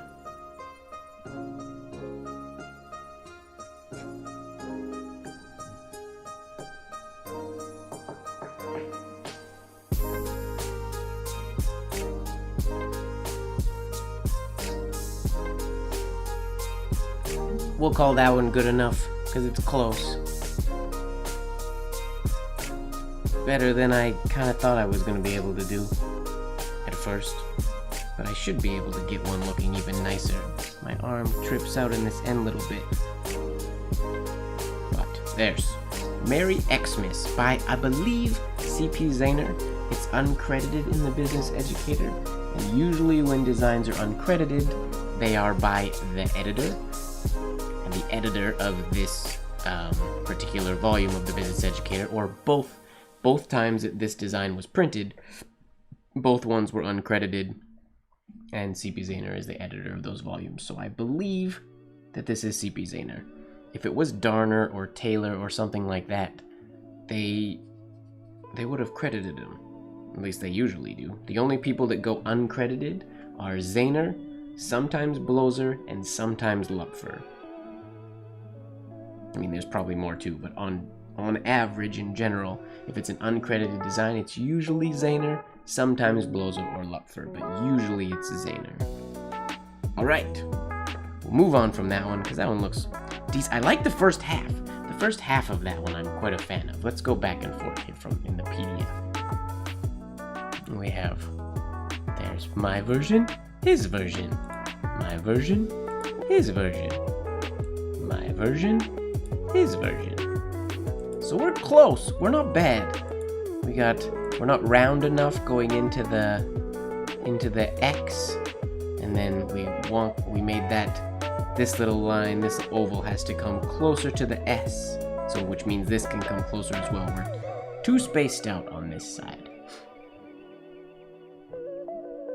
Do it, Savik. Nice. If you do it, post it on the Discord. Let's see it, and then yes, of course, you have to celebrate. Most definitely. Okay. Next, let's bring up that PDF again. Aha! Another one that I believe. Yeah, I believe this is also Zayner. Again, uncredited, so I can't actually tell you exactly who it is. But we will now try this one, and this one's neat because it's the bottom jaw, I'll call it, of the C goes way under the whole thing, and the exit of the C comes down to create the H, I guess. There's one of two ways that can be done. That we could come down from the exit stroke of the C into the H, or you could continue into the C to make the ovals that go below, but I don't think that's how it was done.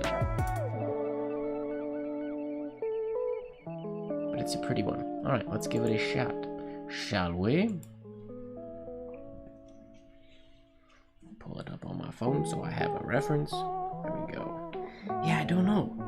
If I look at my phone, I'm trying to see if it's possible for this to be a compound curve into here, which is possible. In fact, that might be exactly what it is.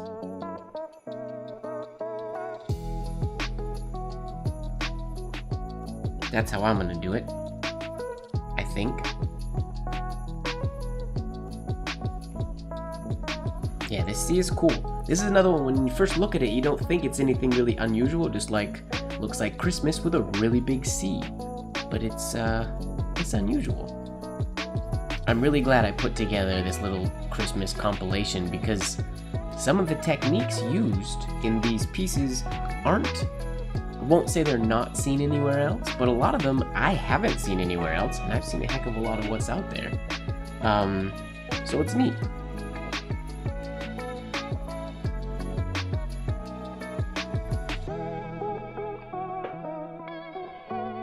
I want to get better at the capital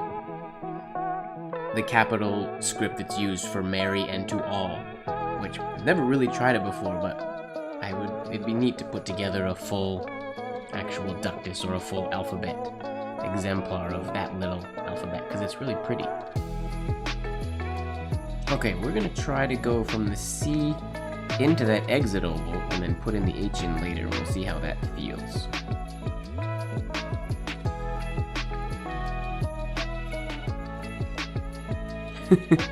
Oofty. So it's going to be interesting. So it goes down, over, keep that above the X height, and down into the ending of the C. Okay. Take up enough space so that we get all of Christmas in there.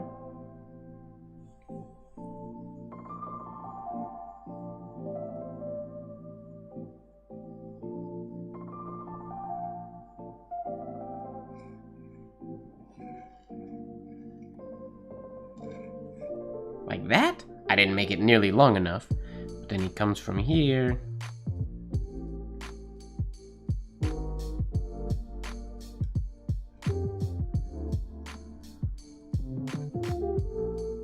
My T is actually exactly where his was, which is not a really good place to have the T.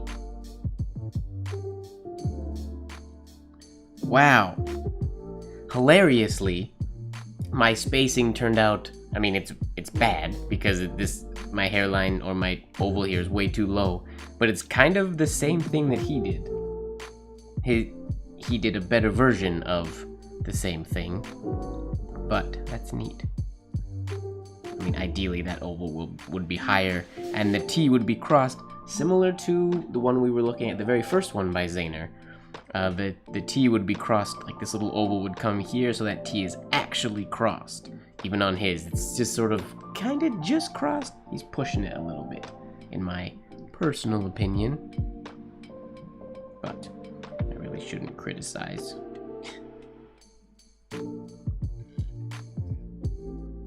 Like so, and then we have...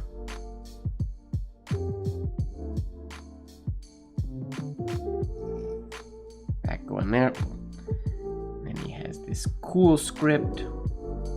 I'm not going to try to properly execute it right now.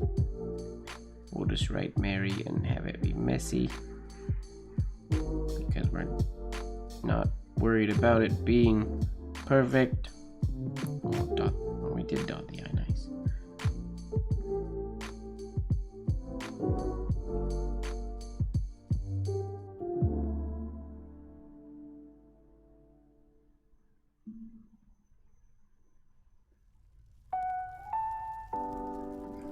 First attempt, not too bad, but we can do a better job.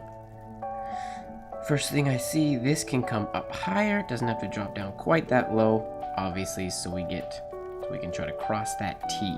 So I'm gonna deviate from what he did ever so slightly. Also, I'm gonna bring this entry oval a little bit higher if I can, so our Mary isn't quite as squished. Other than that, what up, Ireland? I think we're in not a bad place.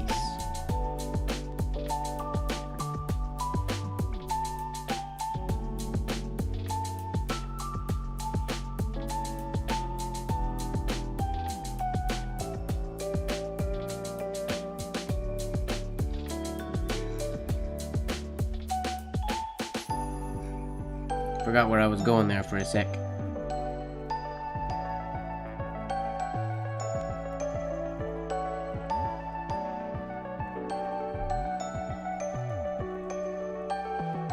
Here we go, now my T's actually being crossed.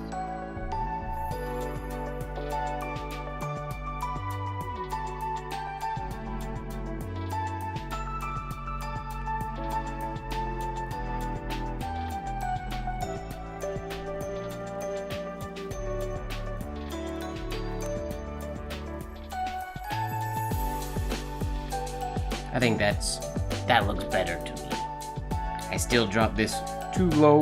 I have to make this the lower jaw of the C longer without making it deeper, or without making it any wider. Wider? Taller, I guess. But so far both times I've been nailing the distance between the H this little loop, this oval needs to be kept horizontal through here before it compounds down, and I keep forgetting to add the accent shade on that little one. But the reason that I haven't added that accent shade there yet, or why I'm forgetting, because it doesn't feel good, because my C shade drops lower than his does. His C shade stops way up here, so he's able to have an accent shade here without interfering with the main shade of the C. So we need to try to cut off that C shade a little bit, which is something that I'm not the greatest at in general. But here we go. Let's give it a shot.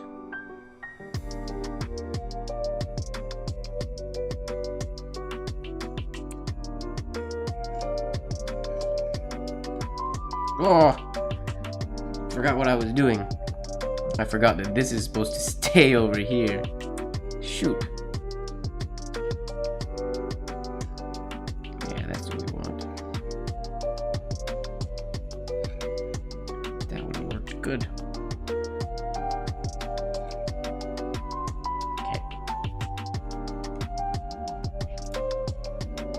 Okay. Well, thank you. Alright. Do-over, without forgetting where we're going. I keep getting distracted on this one, thinking about other parts of it.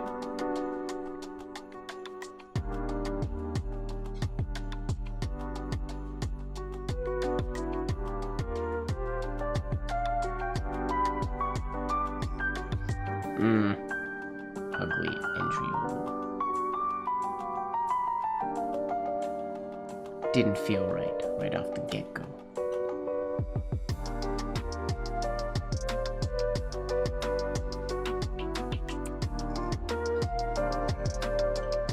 I did it again! Habit on the C is to bring this all the way back to the C, rather than... Man, habit. This is, you guys remember, I talk about not letting things be habit. Happening to me right now. Habit is beating me up. So I'm gonna have a sip of tea. And then I'll try again. Down with habits. Oh, my mom didn't pop in today. She must be busy.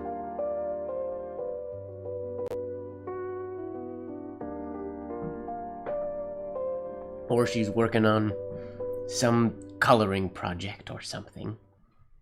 She's been very artistic lately. Okay.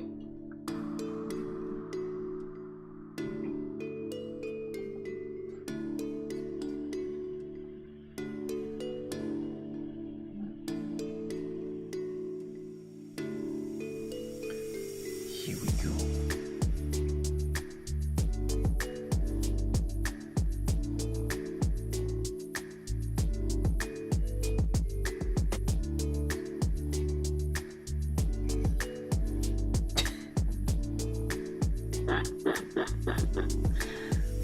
I panic every time. Why can't I just let that flow nicely? It's not a hard thing to do. There's nothing really hard about this C. My own habits are the only thing that's making it a silly challenge. That one I did good. It's long, but not super low. It's exactly what I wanted to do. And then I panicked. For who knows why.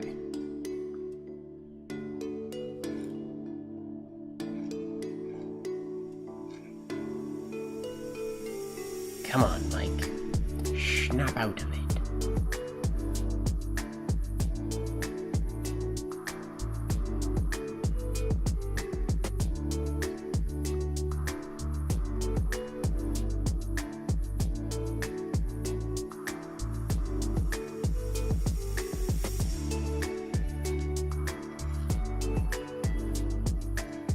Whoa, big accent shade down there.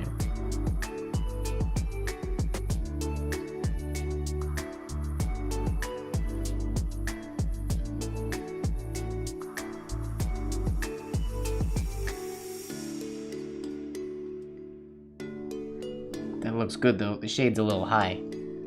But I like the spacing and those ovals look like the way I want them to.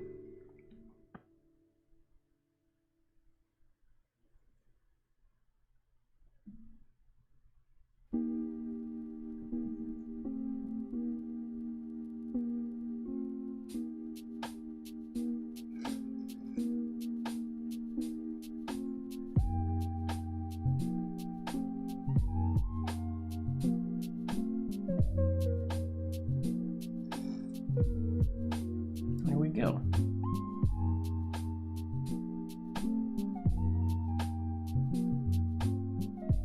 We can't make our Mary look like his because I don't know how. So we'll keep it simple.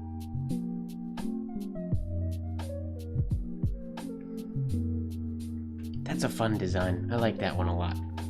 I could see myself doing that specific thing on a whole bunch of Christmas cards for people. Is that too boring for a Christmas card nowadays? People do such crazy fancy Christmas cards. Oh, I'm out of tea. The last sip. Alright, what's next? Where you at, PDF?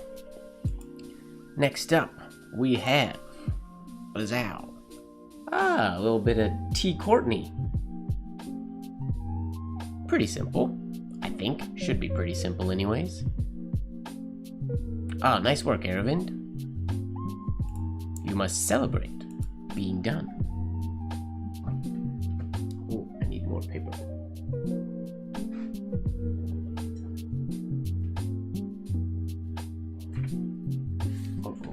Going through this gray paper very fast. I'm gonna need some more.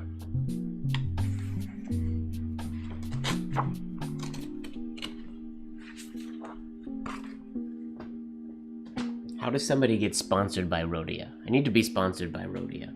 Rhodia, if you see this video... They won't see this video. I don't imagine. But how cool would that be? The black one's not bad. It's a little more toothy, I find. When I write on the black one, I get more nib snaps than when I write on the gray one.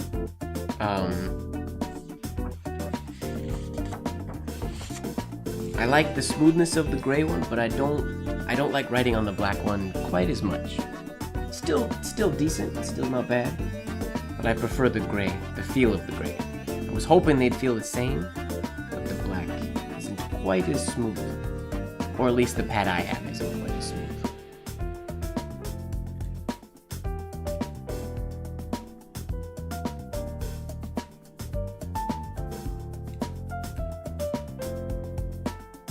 But I go through the gray pretty quickly because I like it. I'm gonna have to get some more. Soon. Alright, Merry Christmas. I guess we'll do the whole thing. We'll sign his name as well. T. Courtney, why not? Just for fun. Very interesting entrance to his M. I don't believe I've ever started an M this way. It's a cool entry.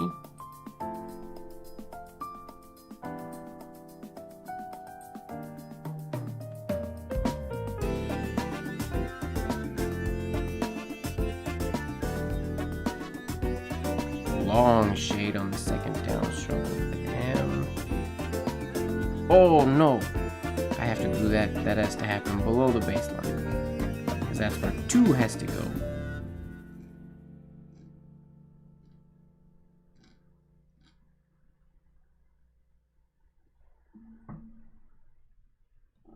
Oops.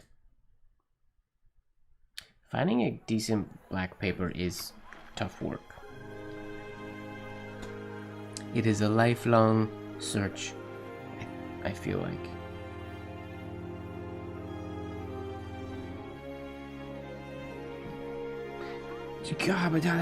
This has to end down below the baseline as well. Hilarious.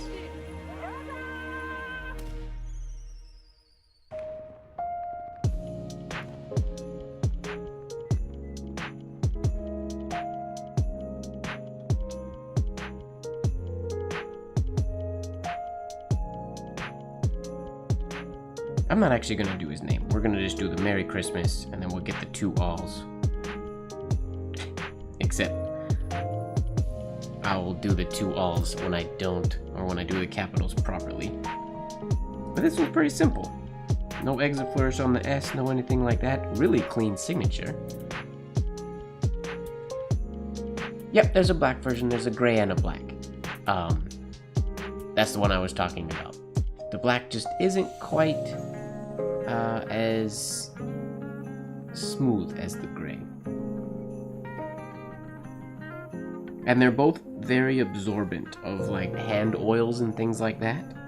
Like, I don't know if you can see it, but the sheet that I use to glide my hand on, you can see all these dark spots. That's just from my hand. I don't have particularly greasy or sweaty hands or anything, but it turns like a darker gray. I don't have to use a sheet like this when I'm on other papers, but when I write on this paper, I have to, because the oils from my skin on my arm and on my hand will soak into the paper, and then when I get to the lower half of the page, it just doesn't write very well. That's been my experience with it anyways.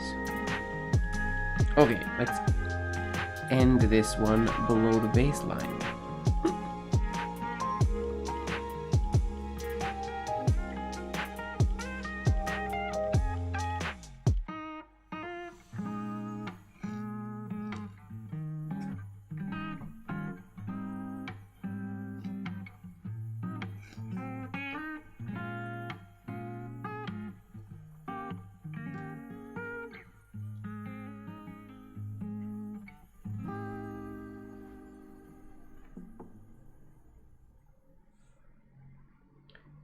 Get Christmas ending below the baseline as well.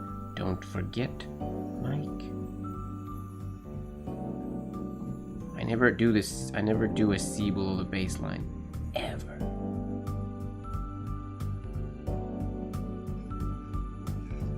Feels weird.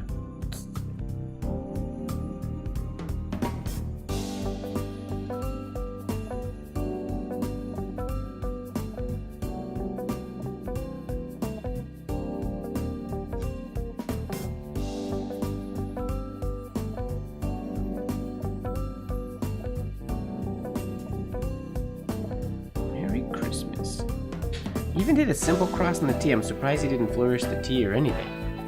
He kept the whole thing very simple. Alright, now how does he do this A? Like a block A?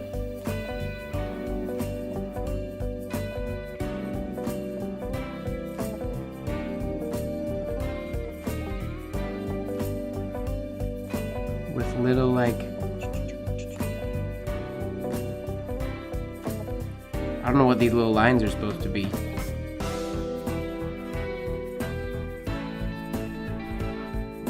Yeah, I don't really know what they're supposed to represent.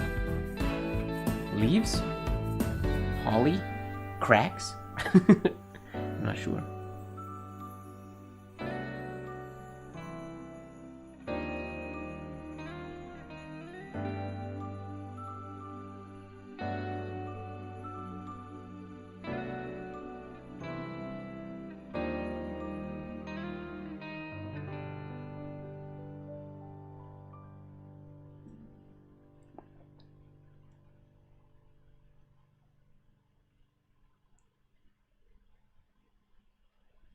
To all.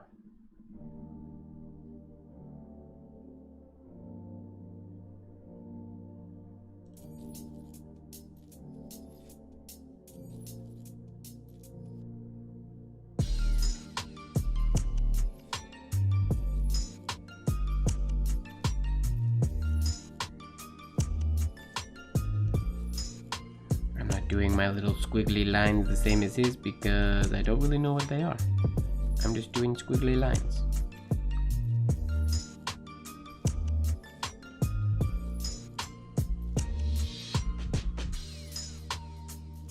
There we go. Merry Christmas to all. That's a fun one.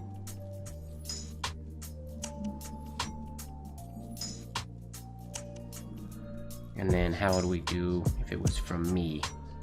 How would I do this?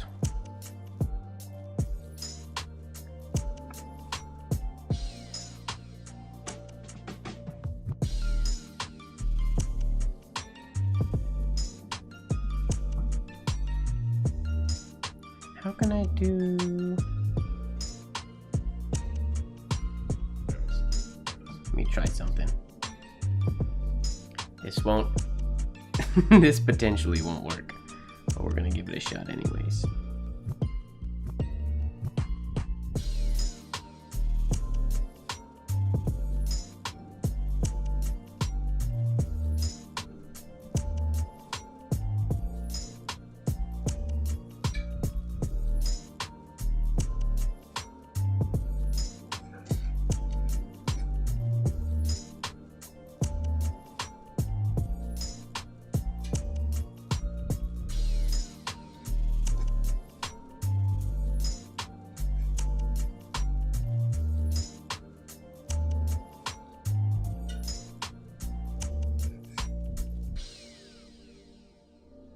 I didn't make this quite big enough. It was supposed to be nice and large.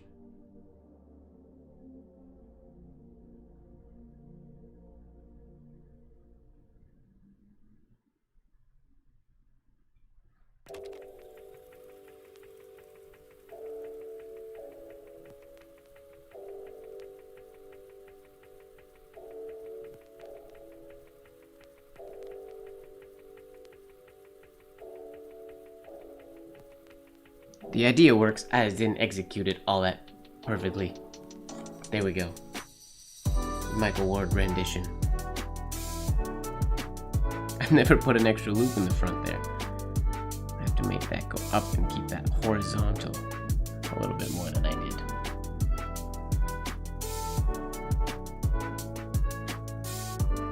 I feel like this is the last one. Are you, there was some foreboding going on?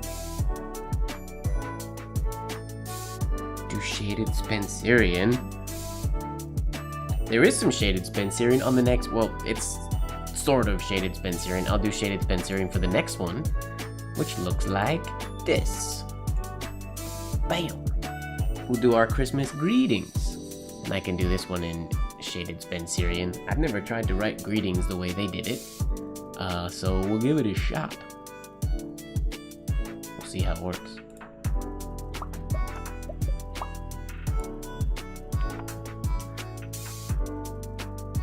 The sea is gorgeous.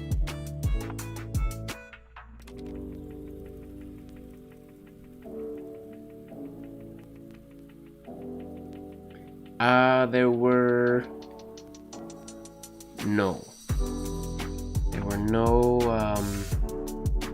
no bottom shaded scripts. The closest the PDF gets to bottom shaded script,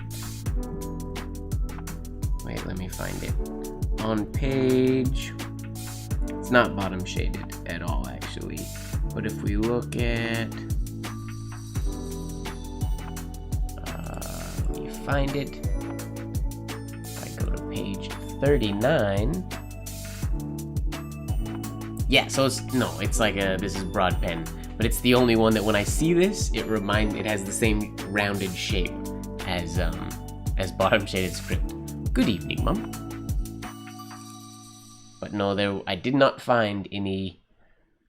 There's not many samples of bottom shaded script in the Business Educator. I've saved as many as I've found, and there's not that many. All right, try this C.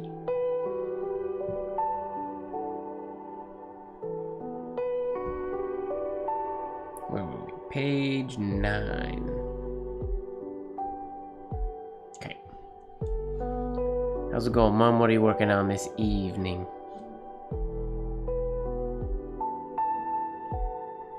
Alright, our entry oval. Wow, goes below the baseline.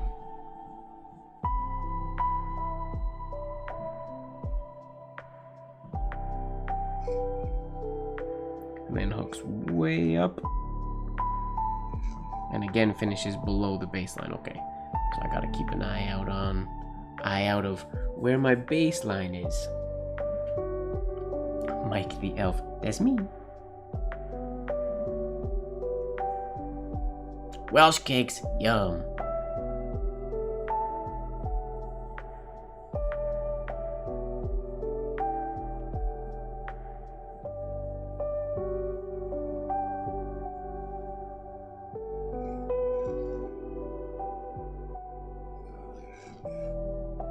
made that very long because my guide sheet was in the way, so I couldn't go any lower. Whoops. But that's the idea. We're gonna keep this going anyways, just to see how it works. Now, change my grip, because we're gonna go into some shaded Spencerian.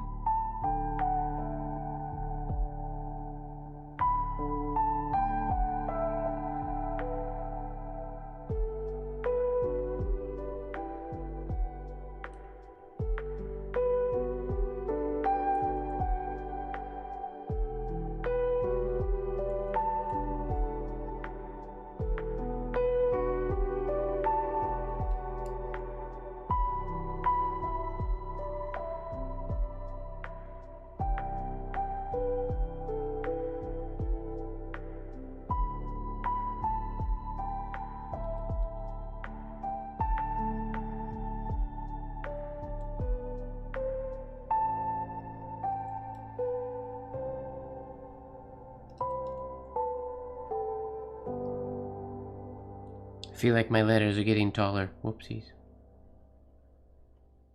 Oh, they totally are. My M and my A are huge.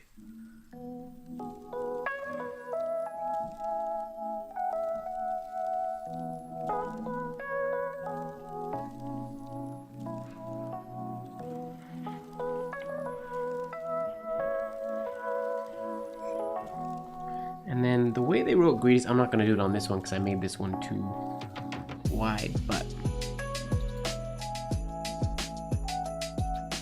interesting. I'm wondering if they did this and then they used white out to make the line look like it went under the T, because I don't think he did this in multiple, like I don't think he'd go shit and then the top half, because it's too smooth. Oh no, the line goes right through. Okay, never mind.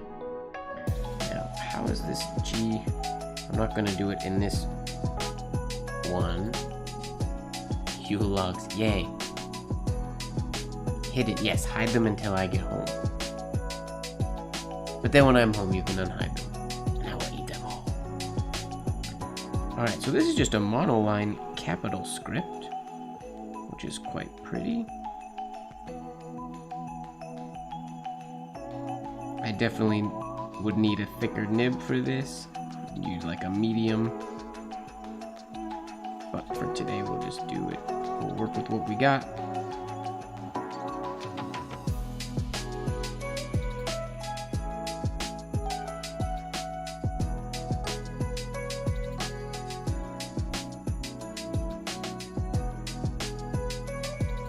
I'm just gonna do the letters first.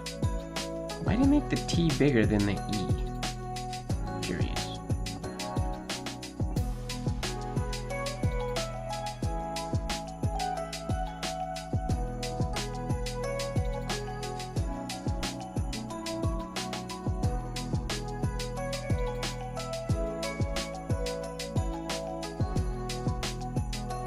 Okay, now they have this little like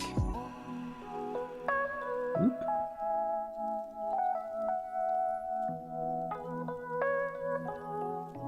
Okay, it's like a little 3D, but it's not just regular 3D because it has little like bumps in it some places. I don't do enough filigree type work to be able to do that kind of stuff on the fly. Skylar or somebody would be able to do this without even thinking about it.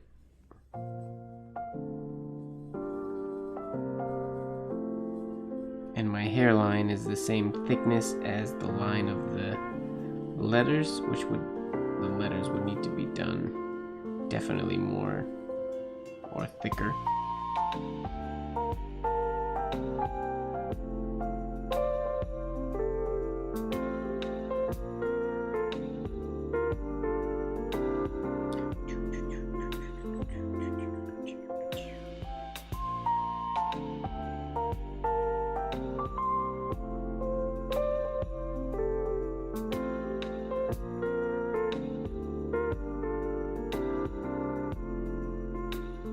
Looks kind of cool though.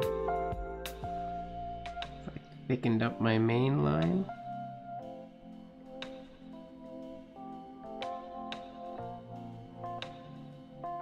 which is the main line?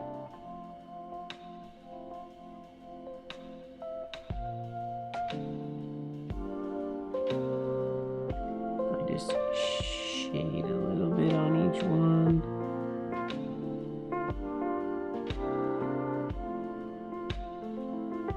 That actually looks pretty cool. I don't know if you guys can see it good enough. It's kind of tiny on the screen, I guess. Alright, now I'm going to try to put that with the Christmas. If I can. Do the whole thing. Together. Together.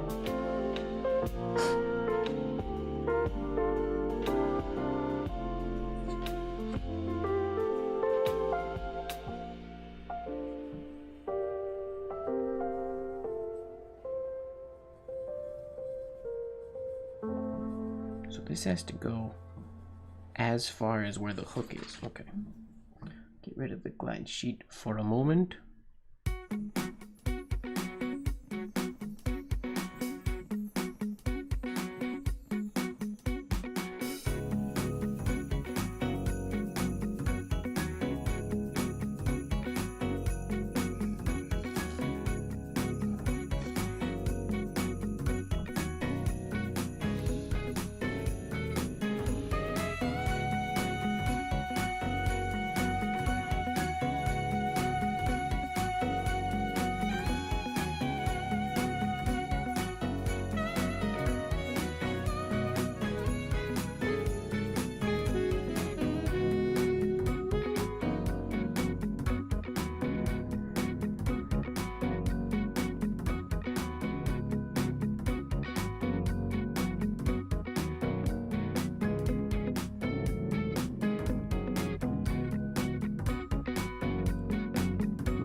Rushing. And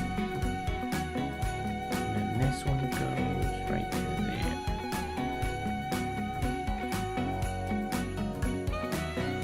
Like that.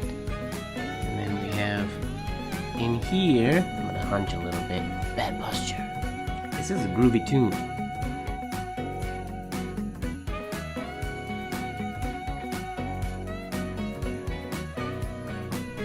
Have our greeting, so we'll do that whole thing again, but I'll try to do it a little bit cleaner this time.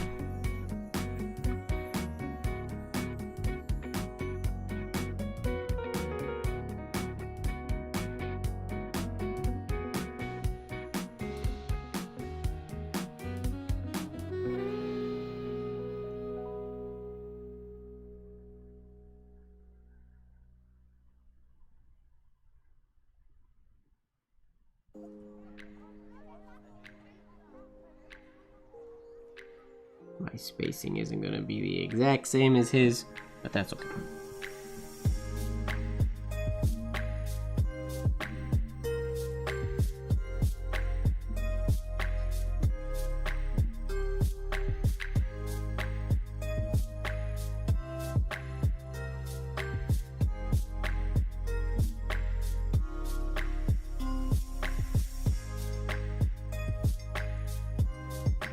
That'll work. My greetings should be smaller than my Christmas, but it's not. But that's okay. Picking this line up a little bit.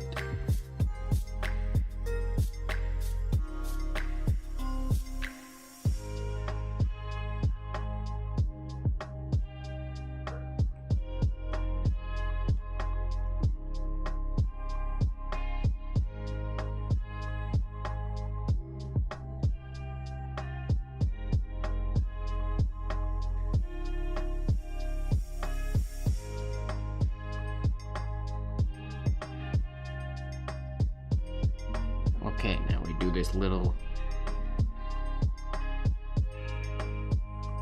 shady bits.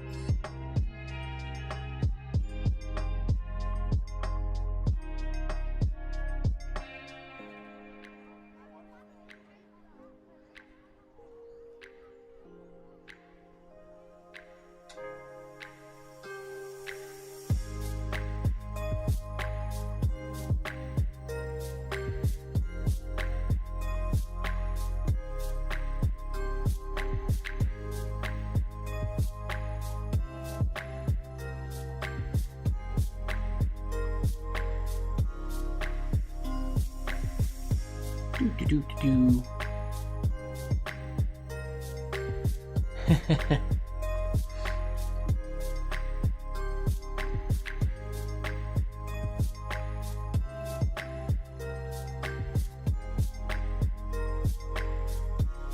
Gosh, this would take a long time to do a whole bunch of cards with this little thing. With this little styling. To do each one by hand would take so long.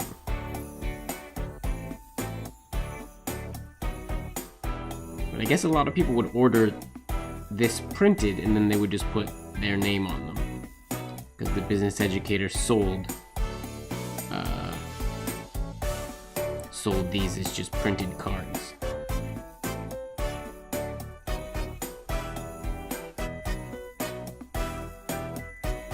And this whole thing is underlined where I want to do that. I'm gonna turn my page. If it's a slightly thicker underline, they probably used a ruler. I'm just gonna wing it.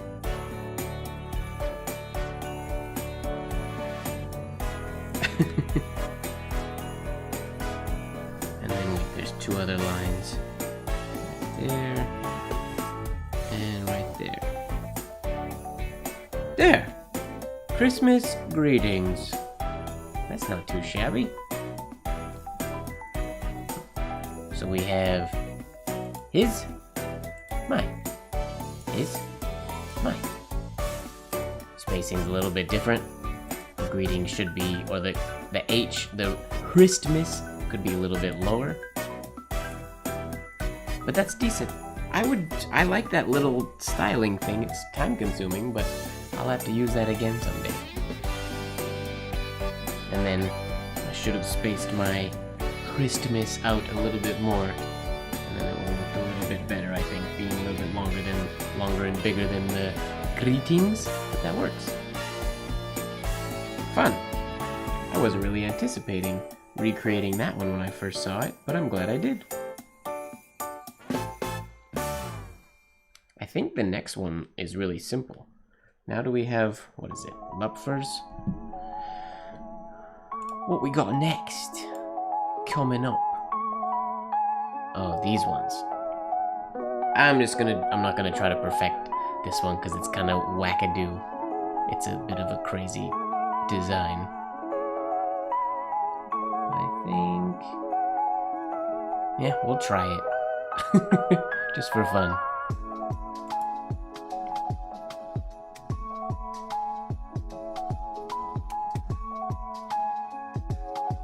Connect everything together. True.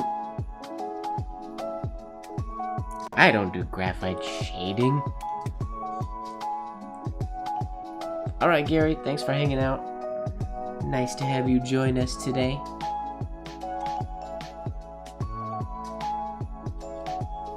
It has been a little, it's quiet today. Yeah, it's very, this is like maybe C.O. Ellefson was before, he was ahead of his time in the modern penmanship world. I'm not a huge fan of the, there's not a whole lot of discipline going on in this piece.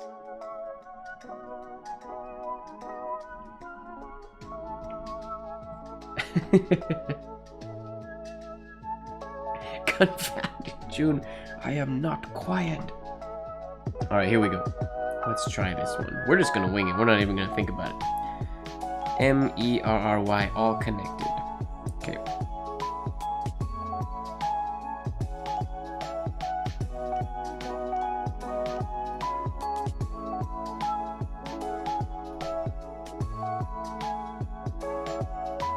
I guess I have to think about it because this is a weird connection.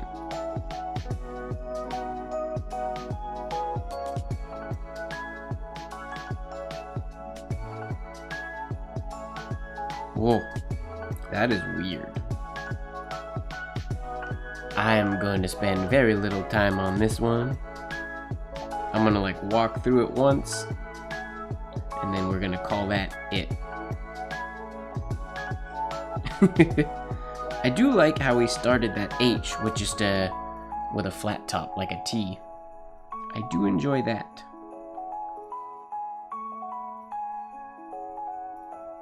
I don't even know where my baseline is. I guess it doesn't really matter on this piece. He's a lot more disciplined. I mean, maybe a little more disciplined on Christmas than he is on Mary. This doesn't look very good, but I'm gonna keep going anyways.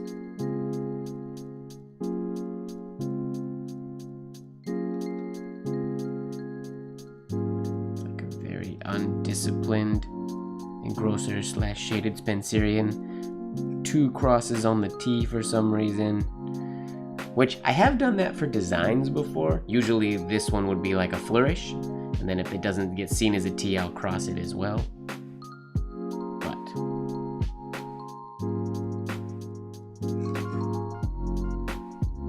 I like that Mary has like a fun, it's playful, it has an interesting little loops. That's good, Zach.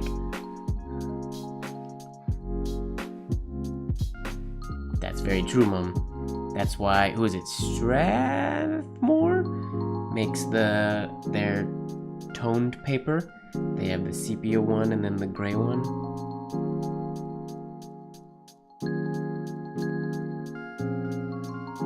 Oh, that's a bad shade. I'm assuming he turned his page to do those, but I'm not going to because I'm stubborn. So I'm just gonna do them bad because I don't care. There we go. We're gonna call that a wrap on that one. Woo, good job, that was fun. His next one, oh gosh. His next one is just as crazy.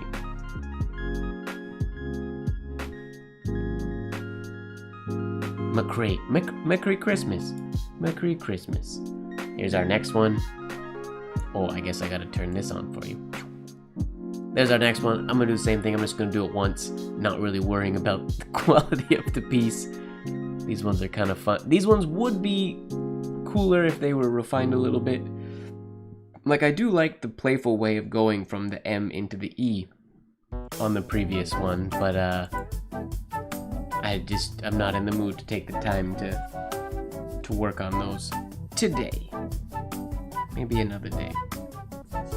Alright, let's knock this one out really quick. Mary, super standard.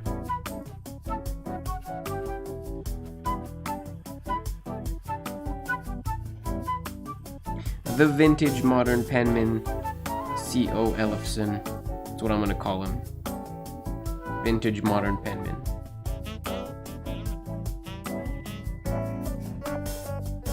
Oh, that was a big shade.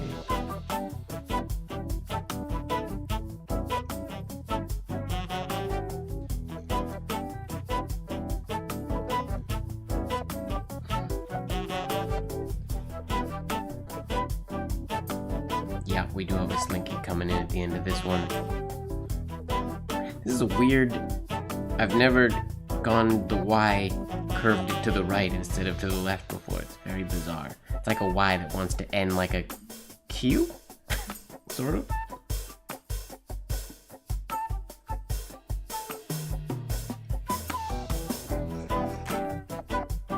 Whoa, this is not pretty looking. But that's okay.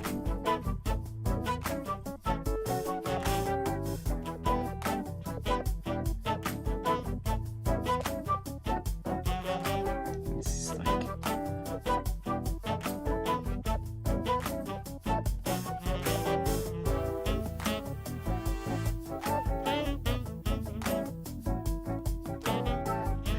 very rapid engrosser script going on.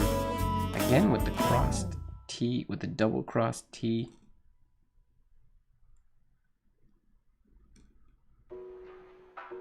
And then his shrinking lowercase letters on his M, A, and S.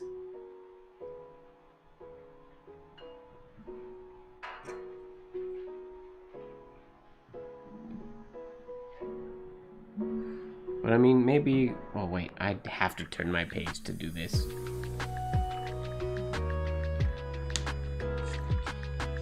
I think. This feels weird. It's a weird angle to do these ovals at.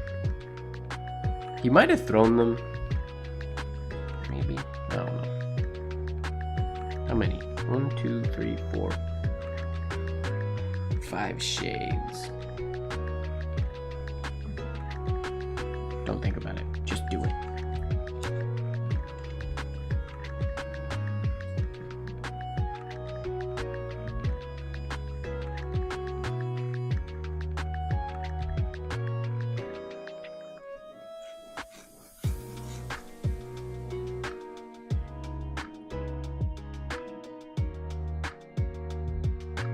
Oh, I did 1,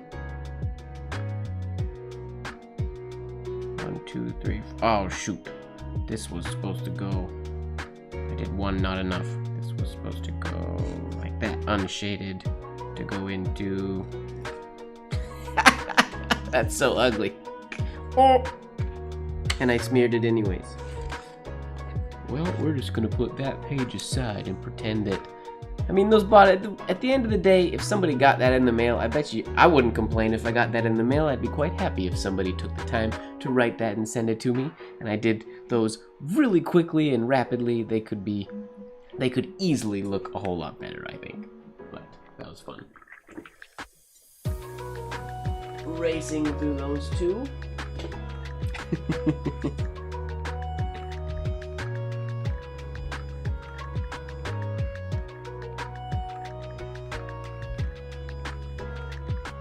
That is one reason why I sort of don't like to use a glide sheet all the time, because that happens to me all the time.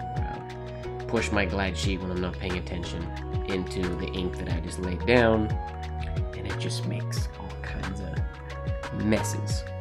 Okay, what we got next? Oh, okay, this one. So this one, I'm not going to do it exactly like he did it. This is WA Bots.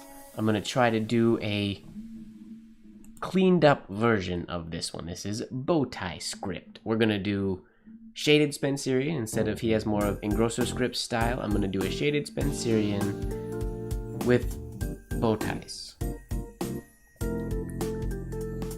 with tiny little bow ties.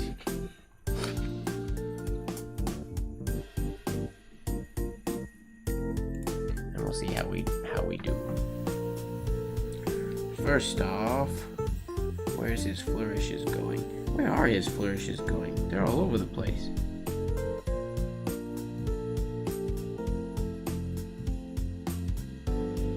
So his main flourish isn't connected to anything. Oh, wait. There it is. Off of the C, okay. Got you. Nope, it's only 11:30. Unless my clock is wrong. Nope, it's 11:30. I don't know if we'll make it to 12 tonight. I'm not sure. We'll see. If I'm not mistaken, Oja Swinny thought we were done like 20 minutes ago. She said she thought we were going to be finished. Maybe that means Oja Swinny wants me to finish early tonight.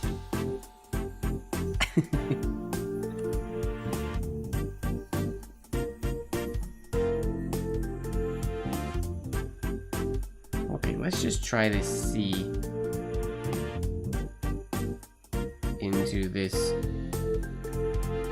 Okay, so this is the same flourish that Zayner used in the first piece we did. Just a...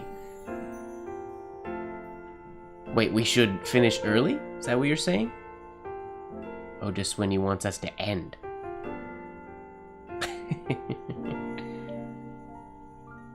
It sounds like you want me to end early, or just when.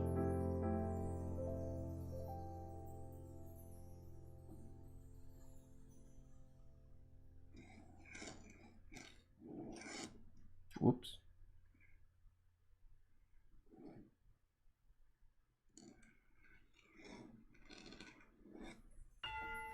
So that's how that goes.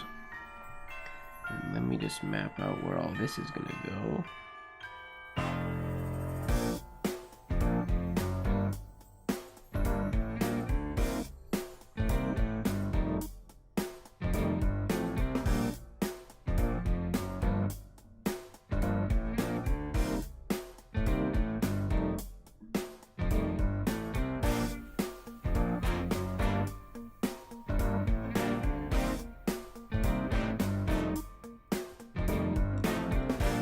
Oops, that T was way too long.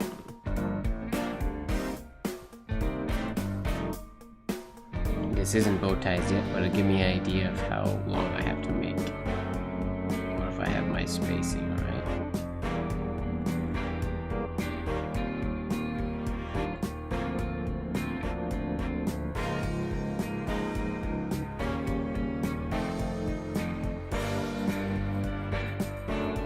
Oh wait. Wow, he brought this flourish. It's a weird ending flourish. I don't think I like that. I gotta figure out a more clever way of doing that.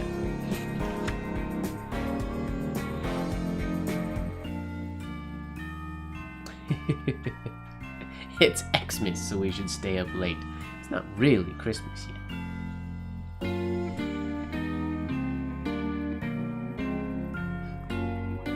Yeah, this isn't a very wonderfully executed piece. This one's kind of rather haphazard.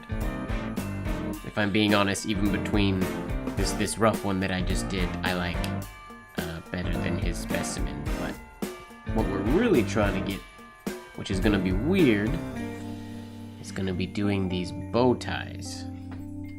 We're going to have to... How is this gonna work?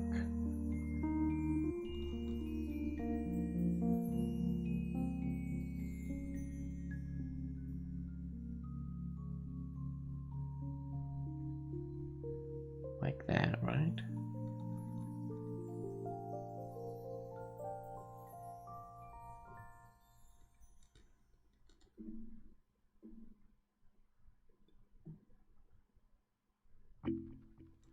I'm not leaving quite enough space.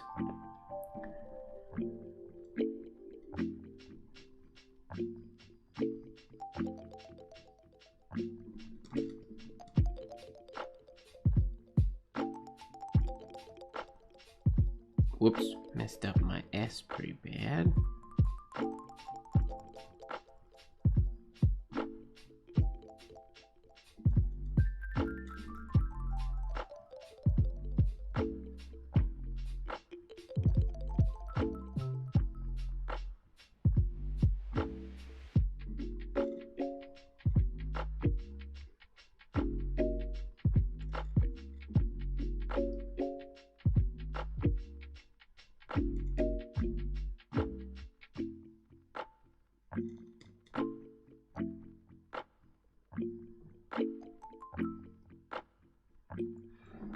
Okay.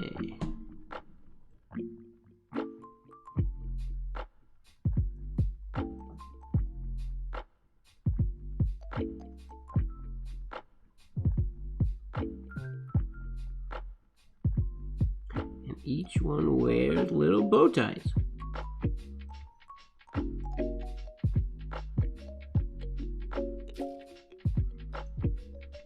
Which actually looks really cute. Let me zoom in a little bit. That's as far as I can go. They actually look pretty cute. If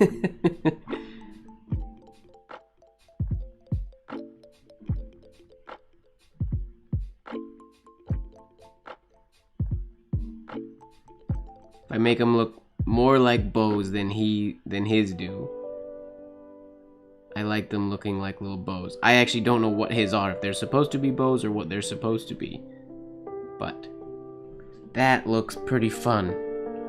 Oh, and he dotted his eye with a circle? Weird. But that's fun. Little bow tie script.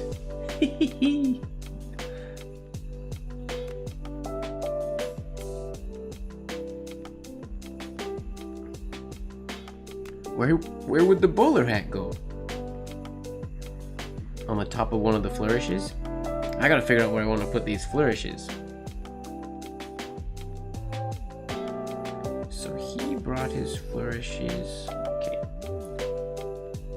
There we go. We know how to do the lowercase letters. Now we gotta figure out. Well, let me zoom out again. This is a little too close to get everything in frame. On the M? Could put it on the M. Something, I want something on this. I don't know if it'll look right if I have it hanging off of the T. I was thinking like...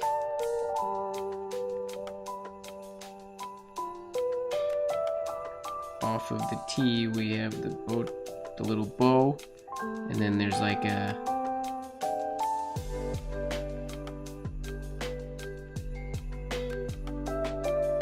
that doesn't look like a bowler hat very well. I'd have to do a better job than that. Hanging off the T?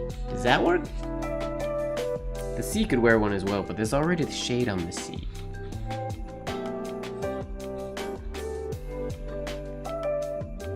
Okay, I gotta figure out where I want these flourishes to go. I'll start my C the same way he started his.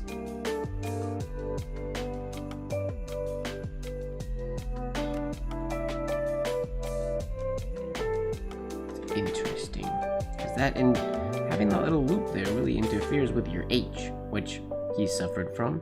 It got very messy in that spot.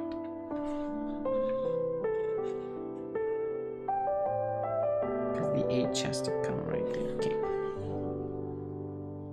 Let's think this through. We'll do a standard C.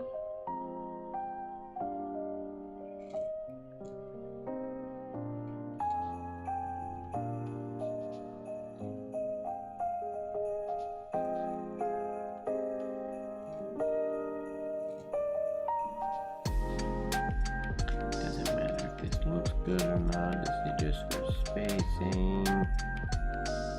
Okay. I mean, I guess it could.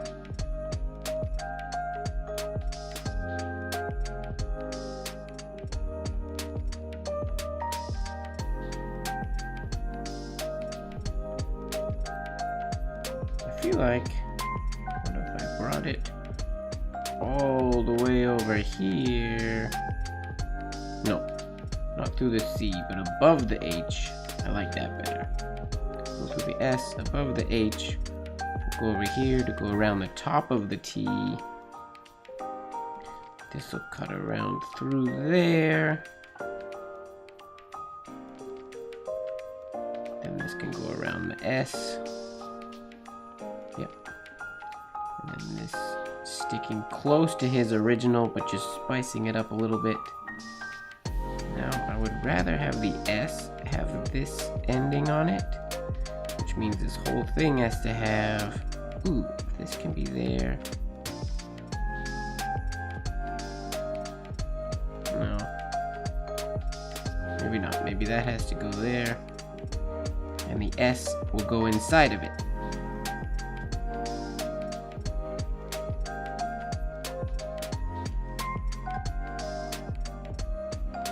That makes sense.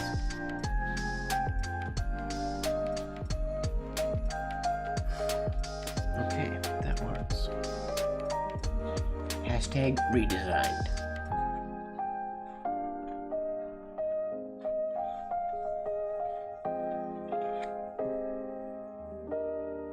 Now, can I remember where all those things go?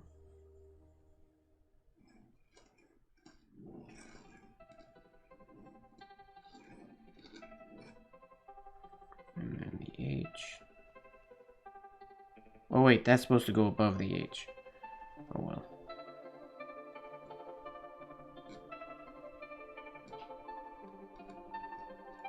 And this is gonna go inside. Or even could go there too, depending on the length.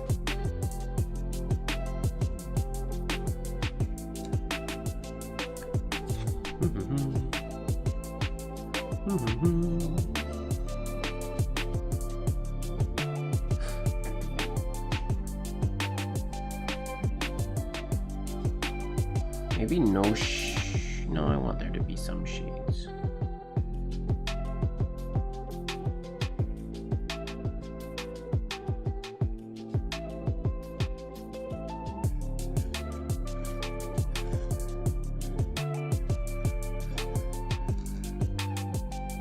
Okay, that should work. That might be even a little too long. We'll do wide spacing on our shaded Spencerian.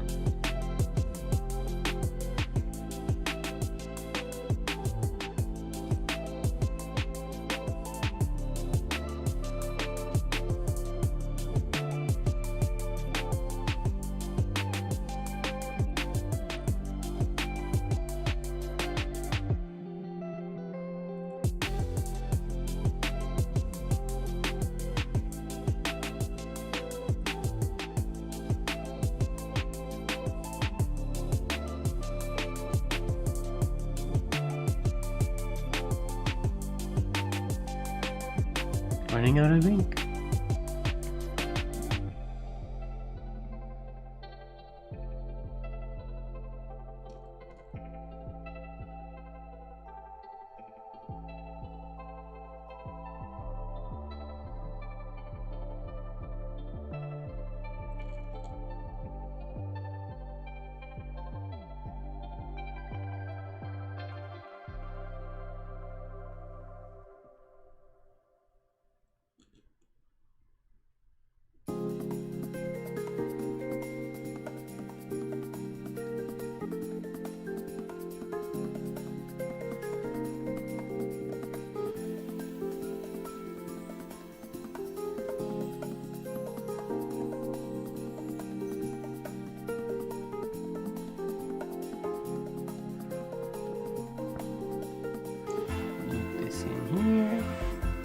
Whoops. And then we'll add our little bows. We're gonna make these, each one of these a circle. Put a little knot inside the bow.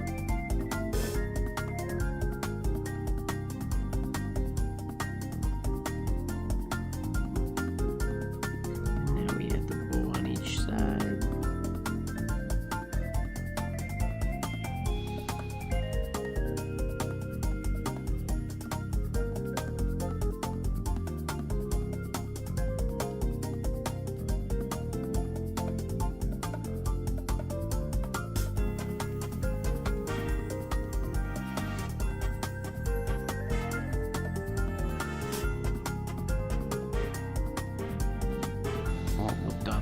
I'm not going to dot the T with a circle like he did. I'm going to do that, and I'm just going to give the T a straight cross. That's kind of fun. A little bow tie script.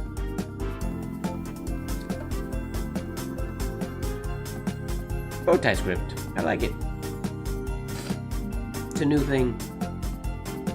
It's not a new thing, but I really want to. I'm curious if those are actually supposed to be bows. That's what he was actually writing. Hello, DC 430. The Christmas bows are pretty fun. Which makes me realize I don't actually own a Christmas bow tie. I own a red bow tie. But I don't own any Christmas-themed bow ties. I might have to invest in a Christmas-themed bow tie this year, if I can find one.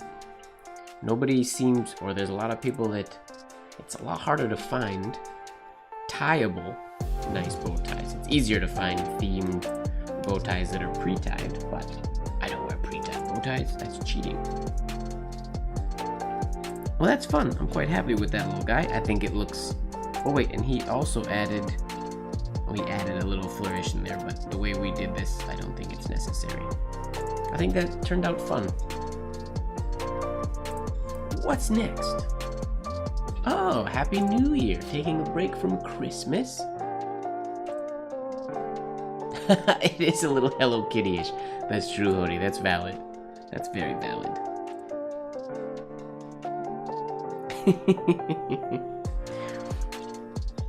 Alright, now we have a dozen bow ties. I mean, you can never have too many bow ties.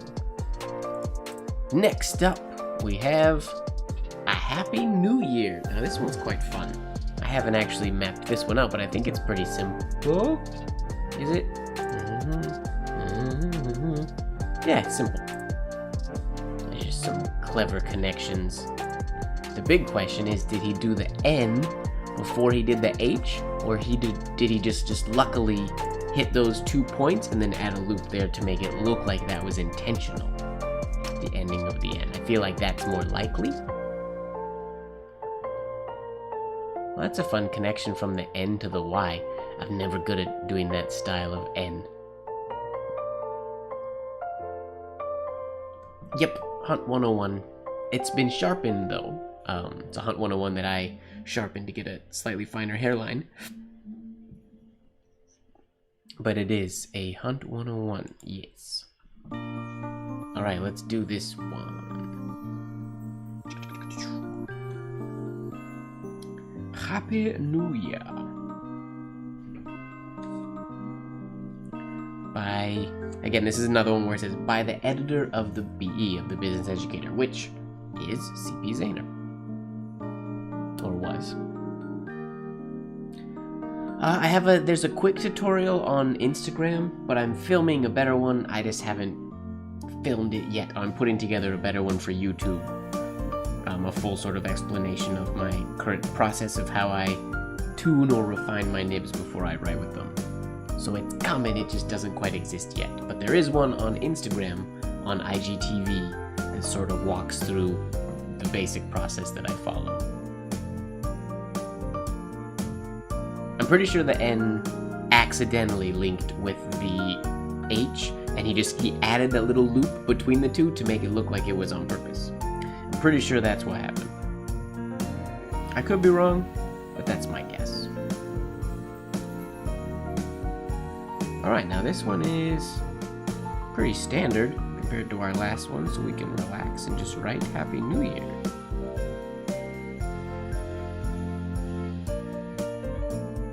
No shade on the little oval here.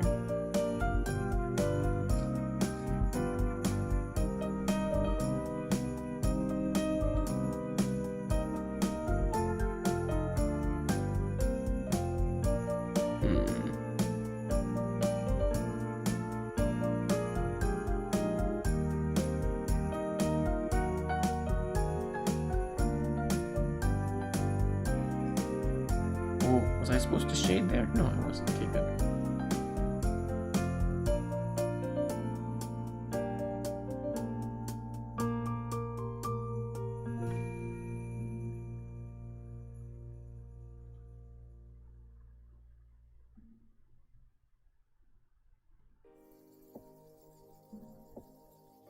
He had the ending of his H much larger than I did. I didn't take that into account. And this should have gone, yeah, farther over that way, but that's all right. The N is the same height as the H, but comes down below the baseline.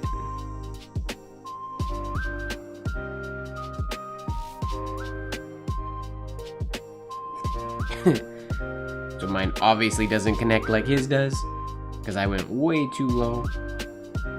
Oh yeah, wow. This is supposed to be inside of this oval. Oh well, we'll finish this off, and I did that completely wrong.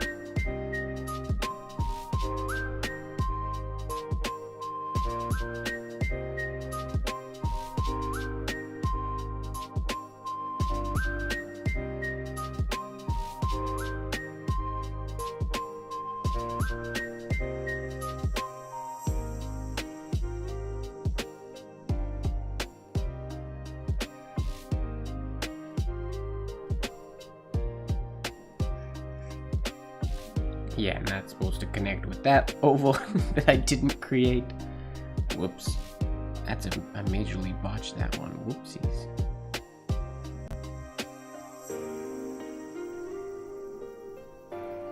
And then a standard exit oval. Okay, so minus my little exity or mistakes. Turned out okay, it's just not what we were going for.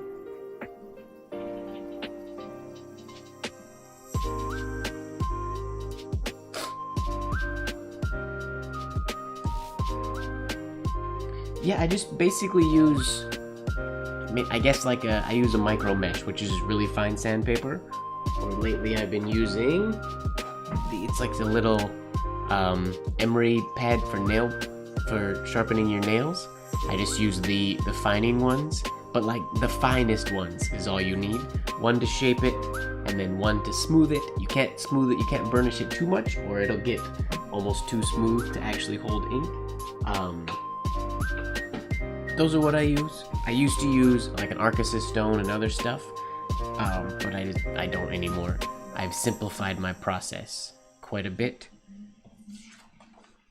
Okay, let's try this again with the right thing. How did he get that? So that has to be huge under the H. Okay. We can't go super far below the baseline. This is my baseline.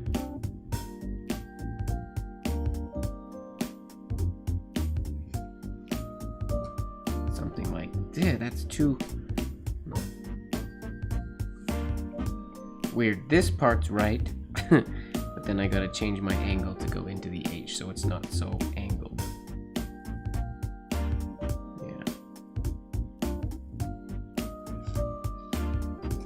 More like that, sort of. We'll go there. Now, just to get an idea of this, we'll write happy first. Whoops.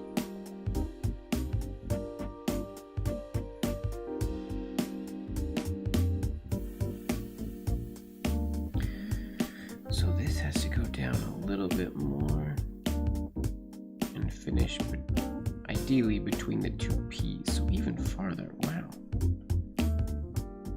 It's a weird shape. Yep, that's one of the tools I use. I use that and then this incredibly fine, which is like the finest setting on the nail file. But then I use this little piece of, it's just micro mesh, but that's just essentially the polishing pad on the nail file. I just use this one because it's easy to let it rotate in my fingers when I'm using it. But that is a piece of micro mesh. I don't remember it's like 20,000 grit or something like that. It's just a polishing pad.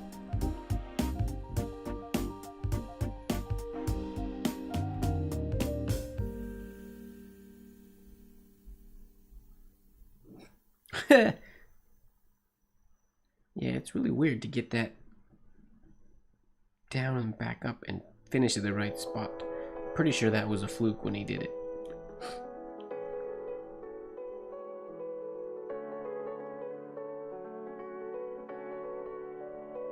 Okay, then he has this come down. All right.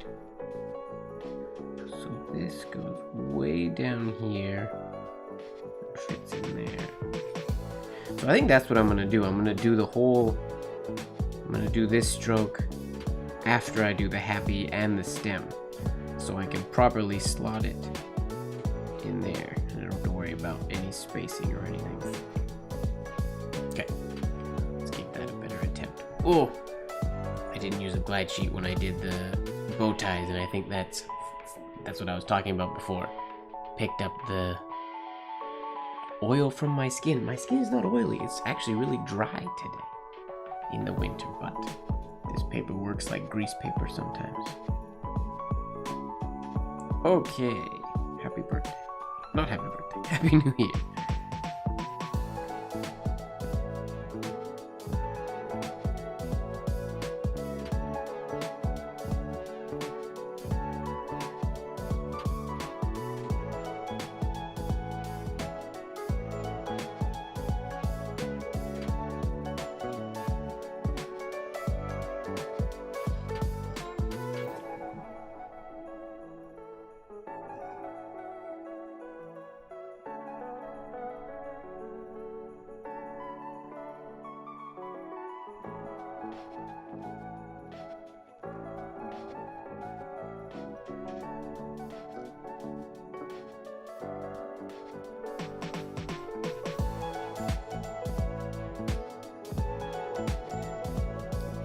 Make that shorter, the Y is a little bit shorter. Okay, cool. Now we do the stem. We're doing so far so good. Now we just gotta try to nail this stem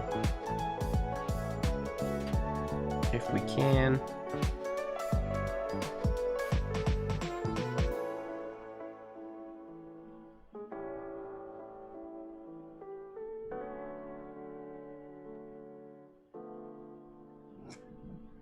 close. And we'll just pretend that hooked up. Ooh, look at, we did it. We connected it just like he did. Not quite. And now we will do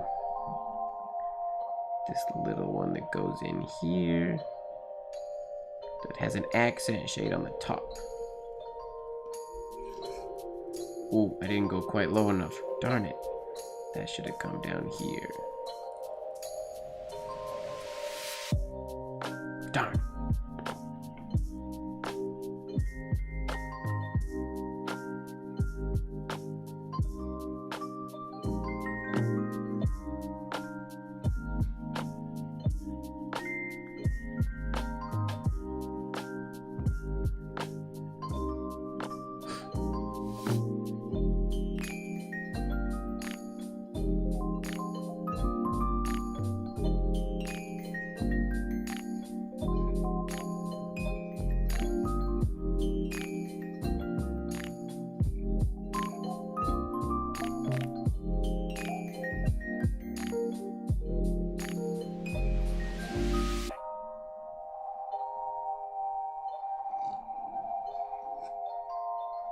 Like so.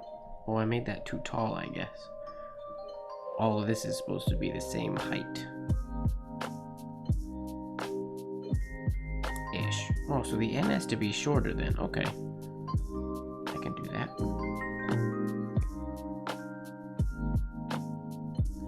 Close. We are close. I also didn't get this little loop that's supposed to be in here.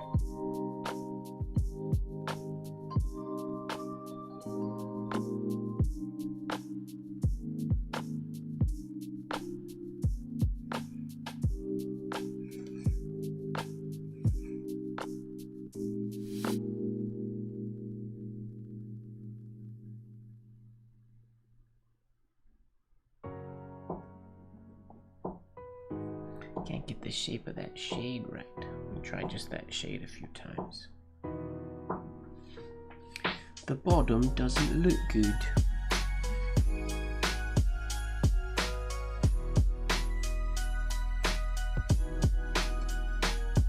That's all we want to do. It's not so hard. Why can't we do that when it's in the name? Or in the word?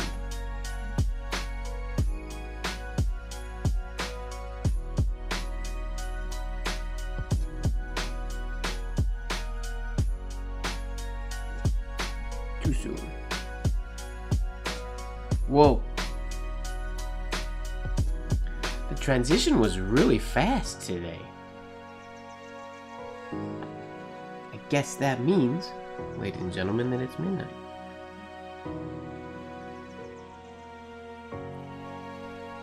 But I feel like the chat is dead. I've been talking to myself for the past long time today. What's going on, chat? I don't got a lot of chat going on. I feel like there's nobody here.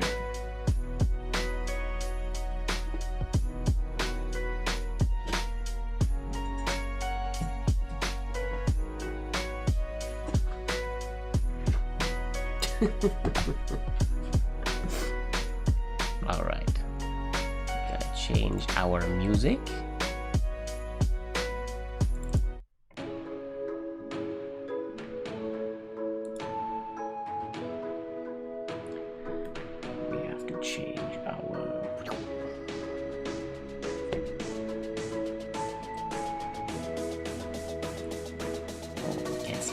At all.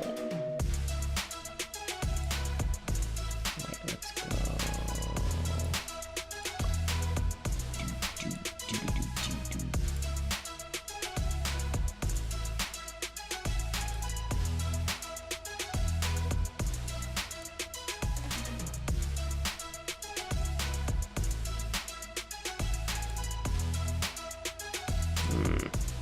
You can't see me, I guess. We just see my Christmas hat today.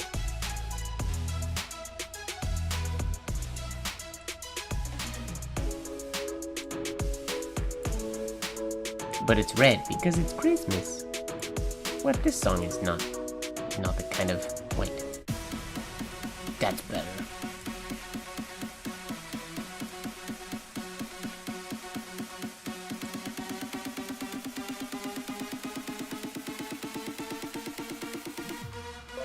Oh, my camera crashed.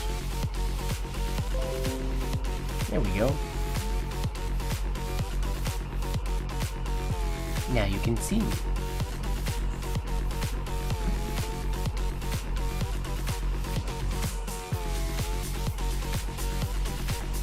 Bad Santa. Alright. Put a cap on my white ink so that I do not spill it. That will be bad.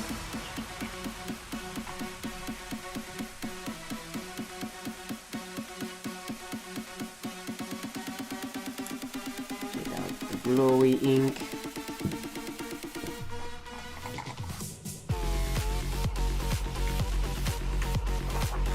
Okay.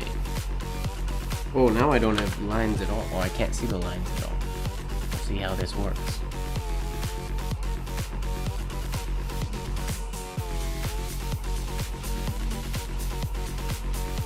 Good night, Marilyn. Thanks again for the hat. I'll wear it on one of these streams when I get my earphone situation figured out. I'll send you a photo if I wear it to one of my classes or something.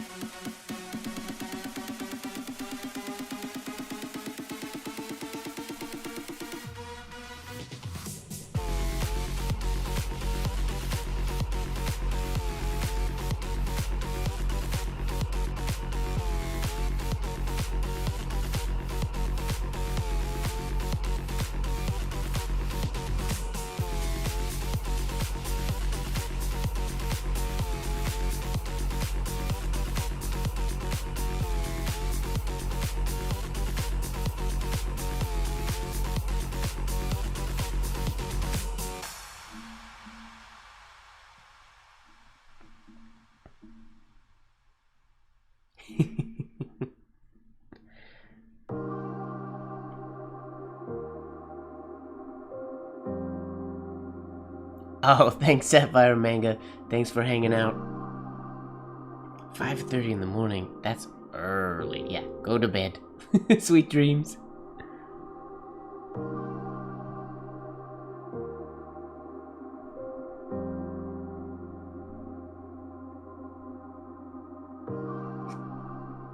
Not quite.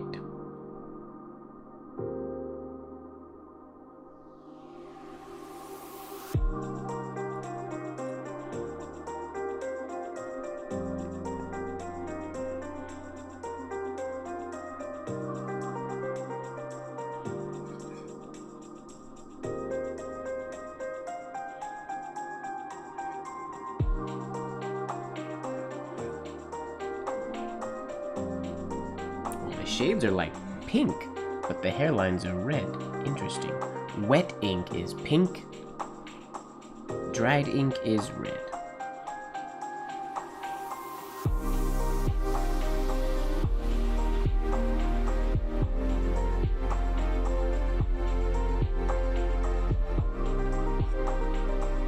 Happy New Year. That'll work. I made that really big.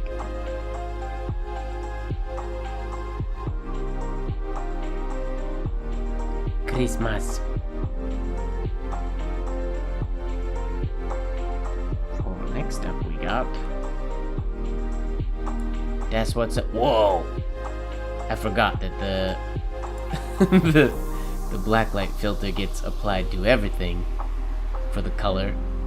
But here's our next piece by EA Lupford. Simple, Merry Christmas, Happy New Year, just some nice writing. So we're gonna do that one. In red. Except not red. In glowing ink.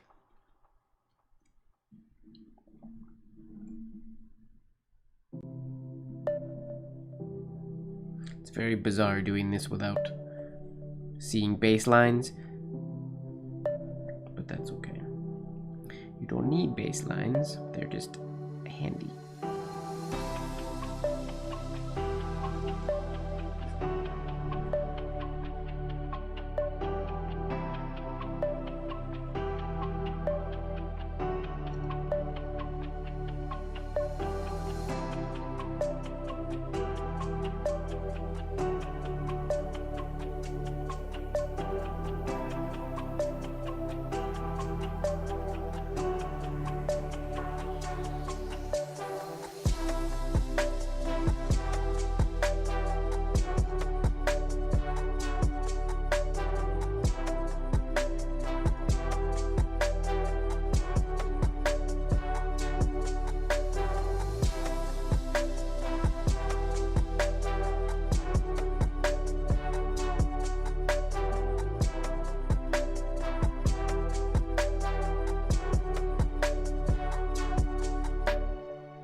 Christmas. Let me zoom out a little bit so you guys can actually see everything I'm writing. I tend to write bigger when I'm using Blacklight for some reason.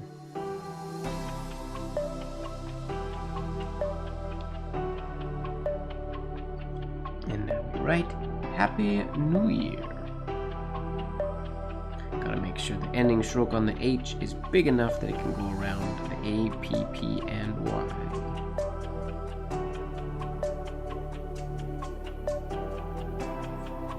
Oops.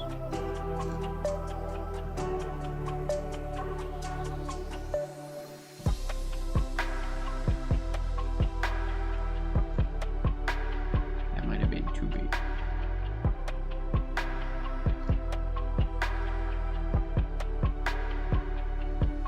A little too big.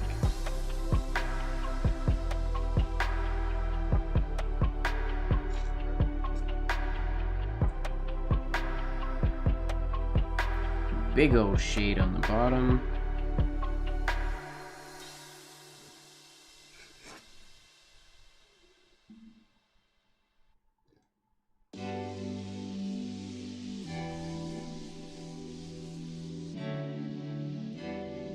I can write happy birthday for you, Hody.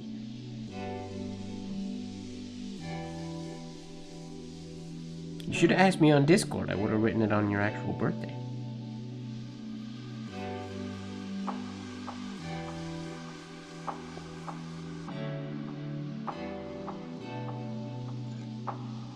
It's a weird variation of the Y that I don't use very often, but I like it. Ooh.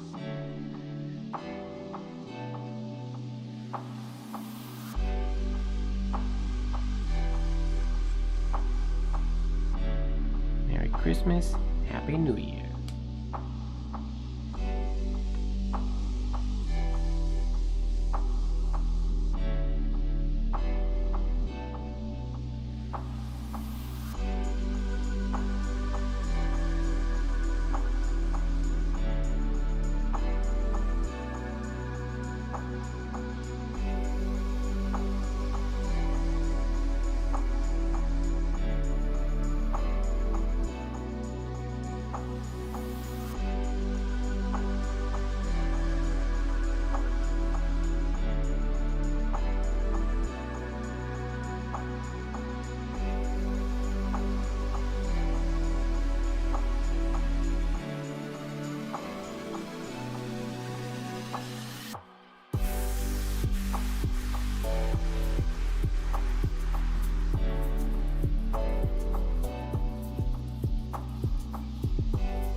Oh no! That's supposed to be an H. You get happy birthday. Darn it.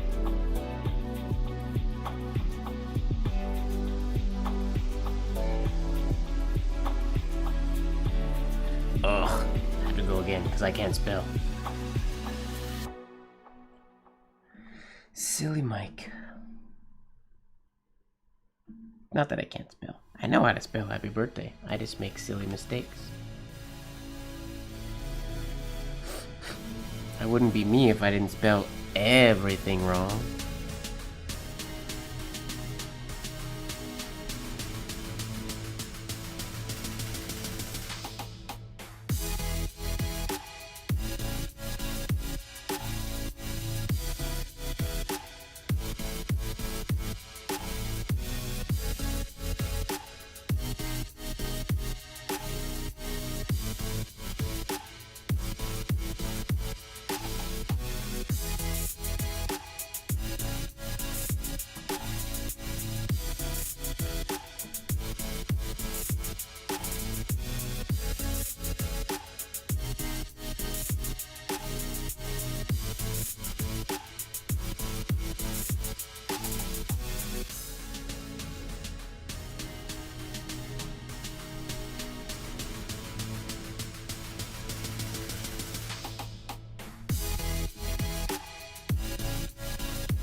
Happy birthday, Mo.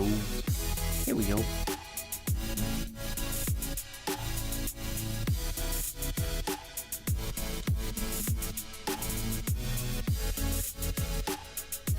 Am I done doing these Christmas greetings for now? I think I might be done doing Christmas greetings today. We made it to page 14 in our PDF.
There.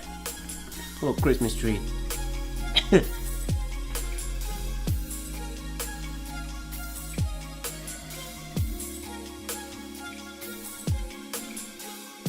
Oh.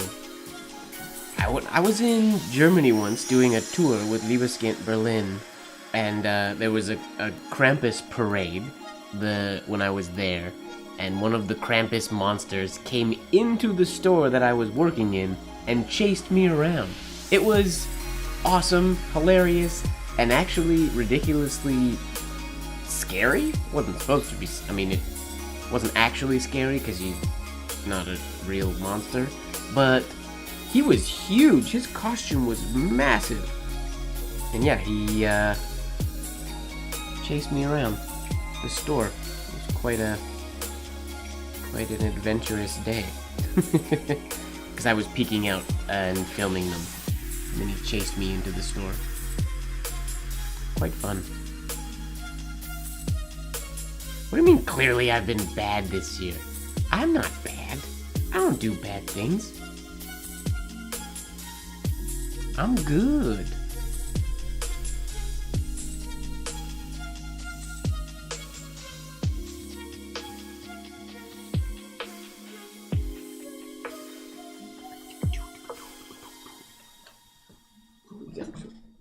Other paper.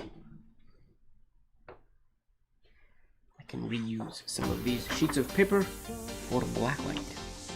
It's funny, the day after these lives, I have to go through all of my writing with the Blacklight on, or all of the pages, because some of them it's impossible to tell when there's writing on them or not.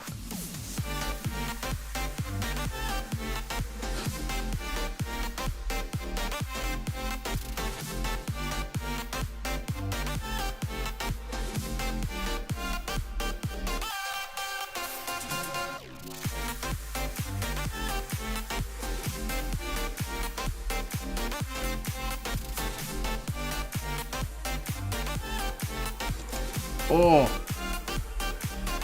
That was a bad nib snap. What's going on?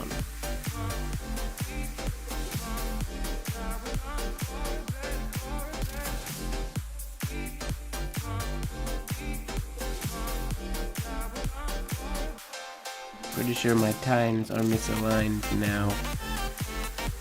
But I can't fix them because the black light's on and I can't see anything.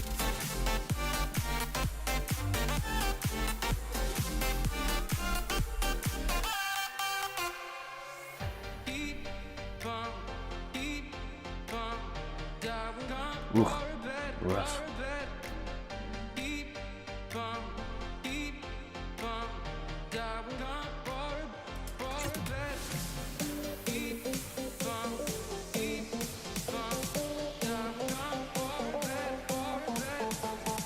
Beware Christmas.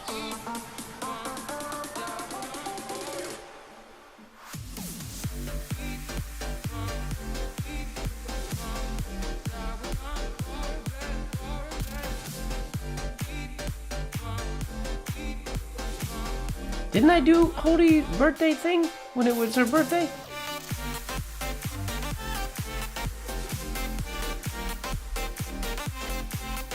I lost track of when Hody's birthday was because she started asking me to... Was it Hody? I feel like it was Hody who was asking me to do her say happy birthday, but it was like weeks before her birthday.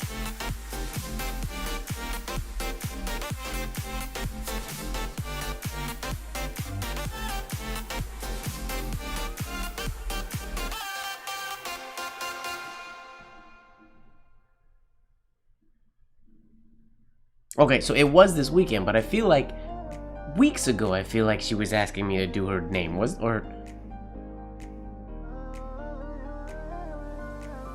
Saturday. Last Saturday is in like a few days ago.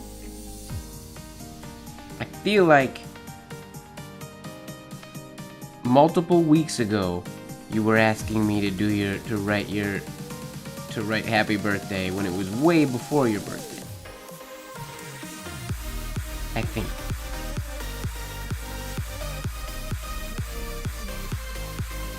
Back when it was Marilyn's birthday. Wish me never get old. No, there's nothing wrong with getting old. So it's in your mind.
There we go.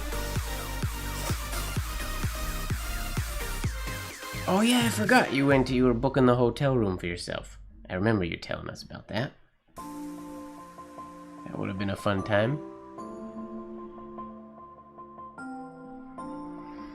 Craft paper, I feel like, I mean, there's different kinds of craft paper, but I feel like it's a little toothy, so it can catch the nib, and I feel like it bleeds a little bit.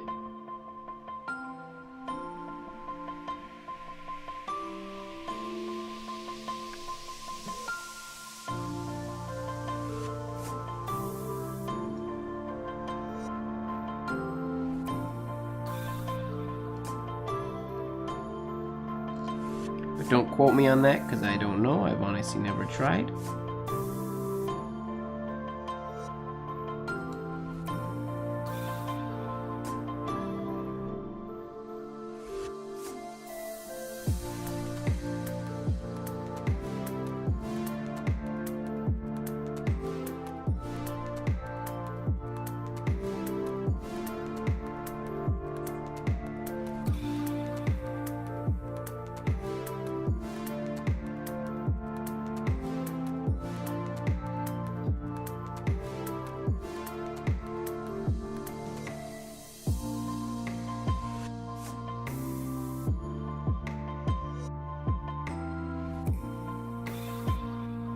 Oh, there we go. In John's case, it works. So that's perfect.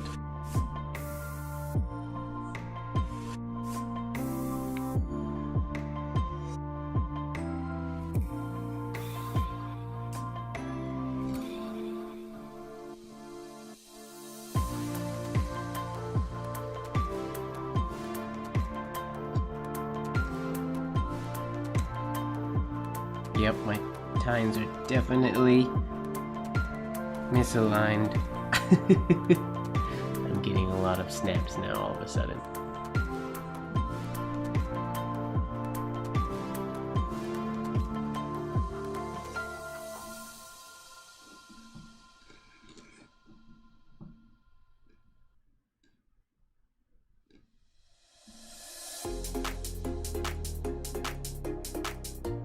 Listen to Jaw.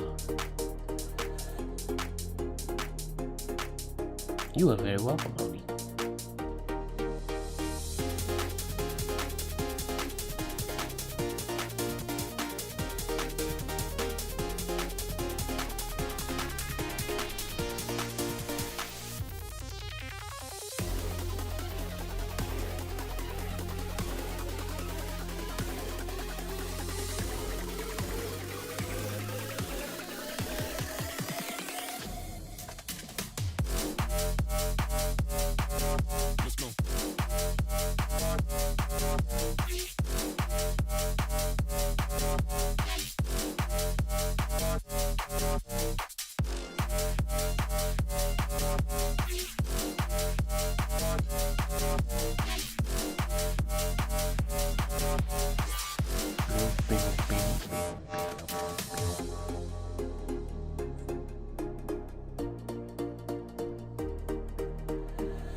Ah.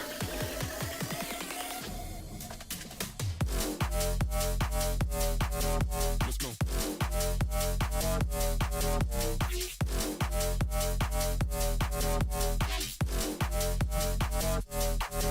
Snap City. My nib is snapping all over the place. I'm gonna end there, ladies and gentlemen, because I can't see very well in the dark to fix my nib. And it's snapping. I mean, it snapped 3 times in the writing of Snap City. So I'm gonna be finished for the night. It's 12:30 in the morning. Only half an hour of Blacklight. But I feel like the chat was pretty quiet the past like 2 or 3 weeks. The chat's been pretty quiet. Everybody's been chill.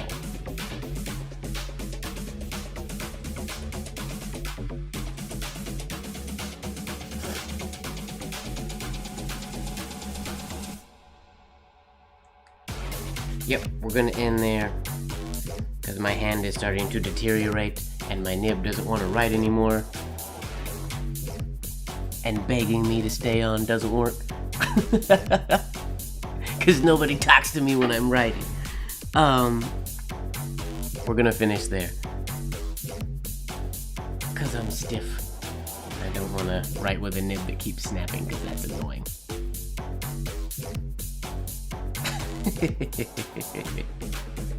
So, ladies and gentlemen, thank you very much for hanging out with me today.